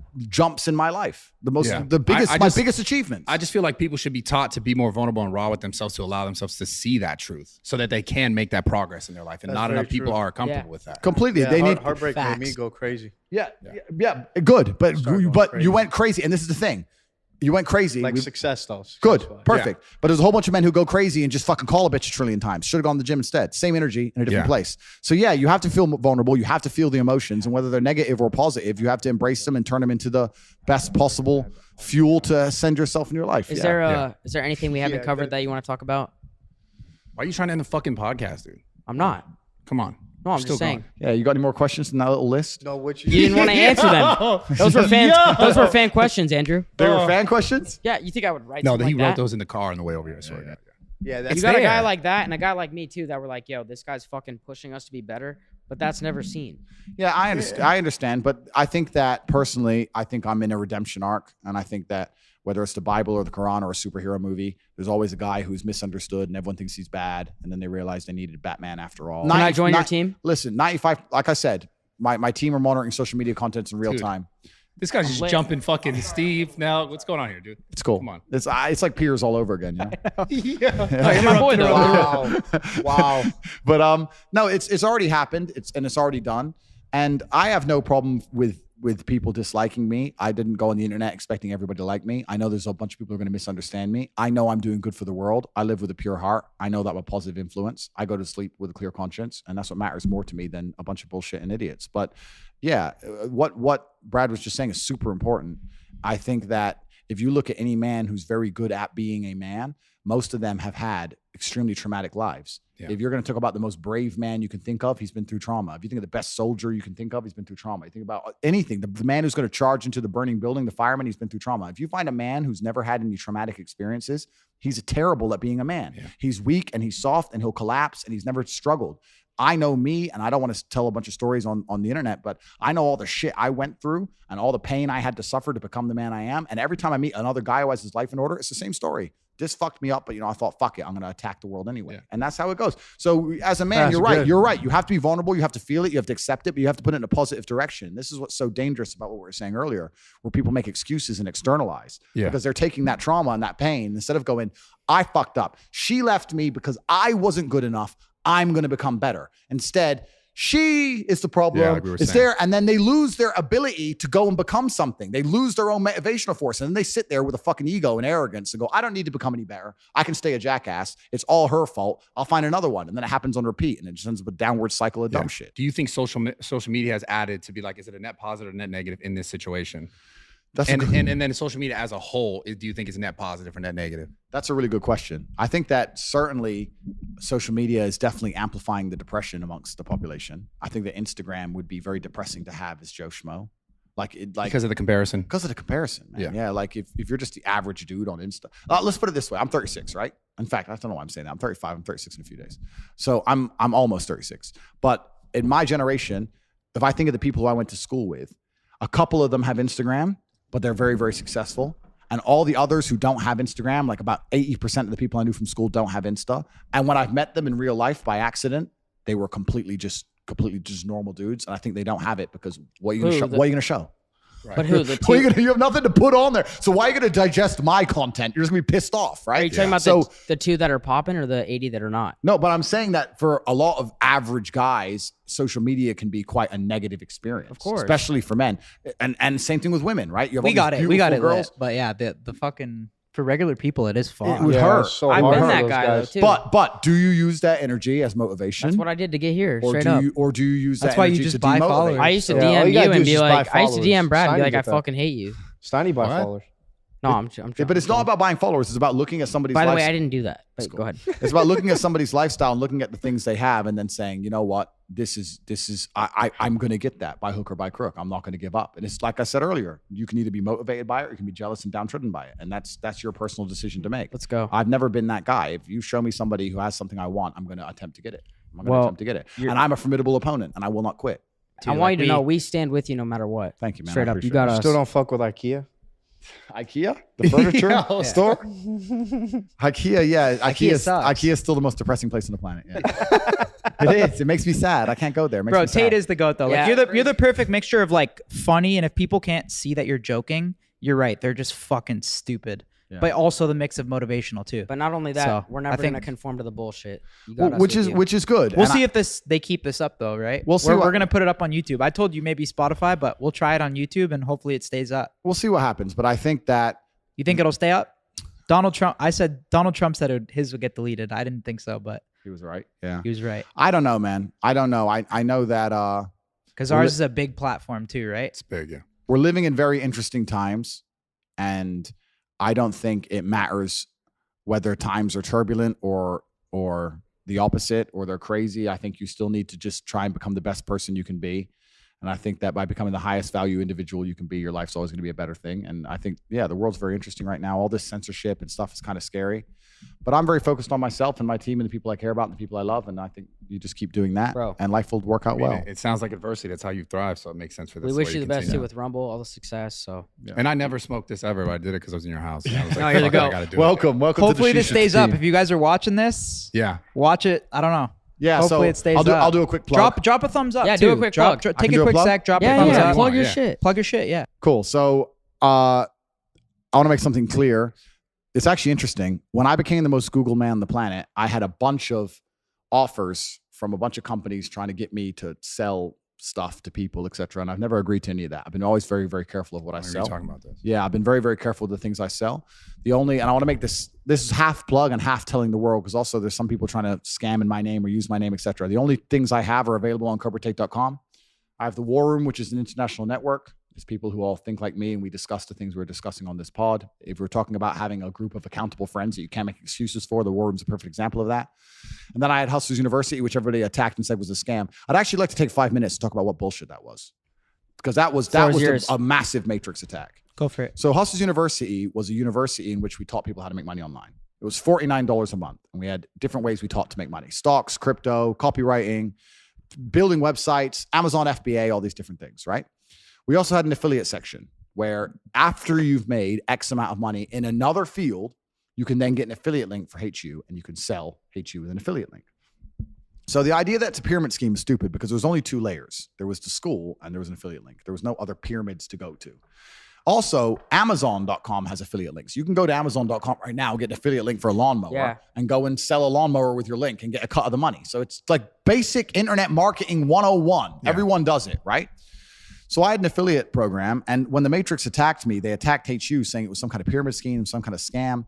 We had 175,000 students. There is no way I could have 175,000 students continuing to pay $50 a month. They were paying on repeat unless they were getting value. Attracting students for one-off, fine, but retaining students is a completely How different. long did you retain them for? Our average retention at the time, because all the metrics are fucked since the cancellation, because a lot of our elements inside of the school got destroyed, which I'll get back to in a second, but 4.5, 5 months we had, and then we had a little bit of drop off, but most people stayed. Once they joined, they stayed for life. That's solid. Wow. Yeah. So because we have 18 professors in there. There's lessons every day. There's the community. There's calls, and it's really not hard to make more than $50 a month off of a school when you're paying a little bit of attention. So they're making more than they're earning, right? Yeah. So it was a large enterprise. It was never a scam in any regard. I've never sold a scam in any regard. It was never a pyramid scheme. That was all just bullshit from people who never even joined the program. It was interesting when the Matrix attacked me. People were doing reviews of HU. They never even joined. They would go, "Here's my review of HU. Andrew Tate's a misogynist. Who wants to listen to him anyway? It's a scam." I was like, KSI got in there and said it was They didn't even bullshit. join. They didn't even log in. What the fuck do they know? So it's absolutely not really stupid. But on CobraTake.com, there's the War Room, and then also we've got HU. We're rebranding it and relaunching it under a new name. It's actually kind of cool because when the Matrix attacked me, they attempted to just destroy my payment processor and destroy the servers and everything we were using. So in real time, we built all of our own. I've got my own bank now. I own a bank. I won't tell you out what countries. I've got my own bank, doing my own processing, my own servers, everything. So my HU is still alive. The school's still alive. We teach people how to make money online. That's going to become the biggest thing in the world. At one point, we were the largest educational platform on the internet, and we're going to continue to be so, and they can no longer cancel or attack that platform. So if you want to find out where my things are, they're on CobraTake.com. It's the War Room, and it's Hustlers University. They're both available on the website. And I want people to use their brains and understand that you don't have 175,000 students all with positive reviews. Don't listen to some idiot who never even joined. That's kind of crazy. That's the one part of the Matrix attack that kind of upset me a little bit, because it was, although it's all unfair, that was just so openly ridiculous. I was just like, these people have not even joined, and they're sitting there going, "This is a scam, bro." So what do you even talk about? You sell crypto pump and dumps. Have you ever tried these influencers were literally selling NFT pump and dumps and then calling me a fucking scammer. It's crazy. It's crazy. When I'm teaching kids stuff, we had a kid at the height of it all, right? We had a kid with an affiliate link. He was 16 from Singapore and he was doing 75 grand a month. 75 G's a month. He bought his mom a house. That's fuck. I gotta ask. I'm helping the world. I'm a philanthropist. These people are full of shit. Have you ever put out that data to show that proof so they can people just shut the fuck up? The thing is with internet hate is no matter how much proof you show, they don't want to see it. They're just going to ignore it. It's like the human trafficking thing, right? I've come out and said, look, case is closed. Romanian authorities, no case. Here's the paperwork. His house was ready for human trafficking. They just repeat the same. They're fucking dummies. They don't want to say the truth, right? I hear you. So it's all bullshit. But the school's still open. It's on corporatate.com. And then the war room is another level above that. They're all available. But I also want to say this because there's a bunch of people launching cryptos in my name and doing a bunch of dumb shit in my name. And none of it's to do with me. I have those two things and those two things only because they're a genuine positive force for the world. The war room will allow you to have an accountable group of brothers that'll make you a better person. Hate you will allow you to make money. Those are the only two things I sell. I don't sell anything else. That's it. Because they're a positive force for the world. I live with a pure heart. I'm not out to scam a bunch of kids on a fucking crypto pump and dump and then sit there and say that I'm somehow bad for the world with my stupid blonde haircut like those fuckers. I don't do that shit. Amazing. You sell workout programs too, though. I used to. I don't anymore. I used to. Yeah. I used to. I don't anymore. I used to sell fitness and that kind of thing. I don't do it anymore. Just those two things. Just those two things. I've got the War Room, which is accountability and brotherhood, which is something you can look in. It's a lot more detailed than that. So on corporatate.com. And hate you. If you want to make money online, I'll teach you how to make money online. I guarantee I can teach anybody, no matter how little experience you have, no matter if you live in a third world country, if you have an internet connection, you can make more money per month than you invest. Even if you invest $49 and make $100. You will make more money. I can teach people how to do that.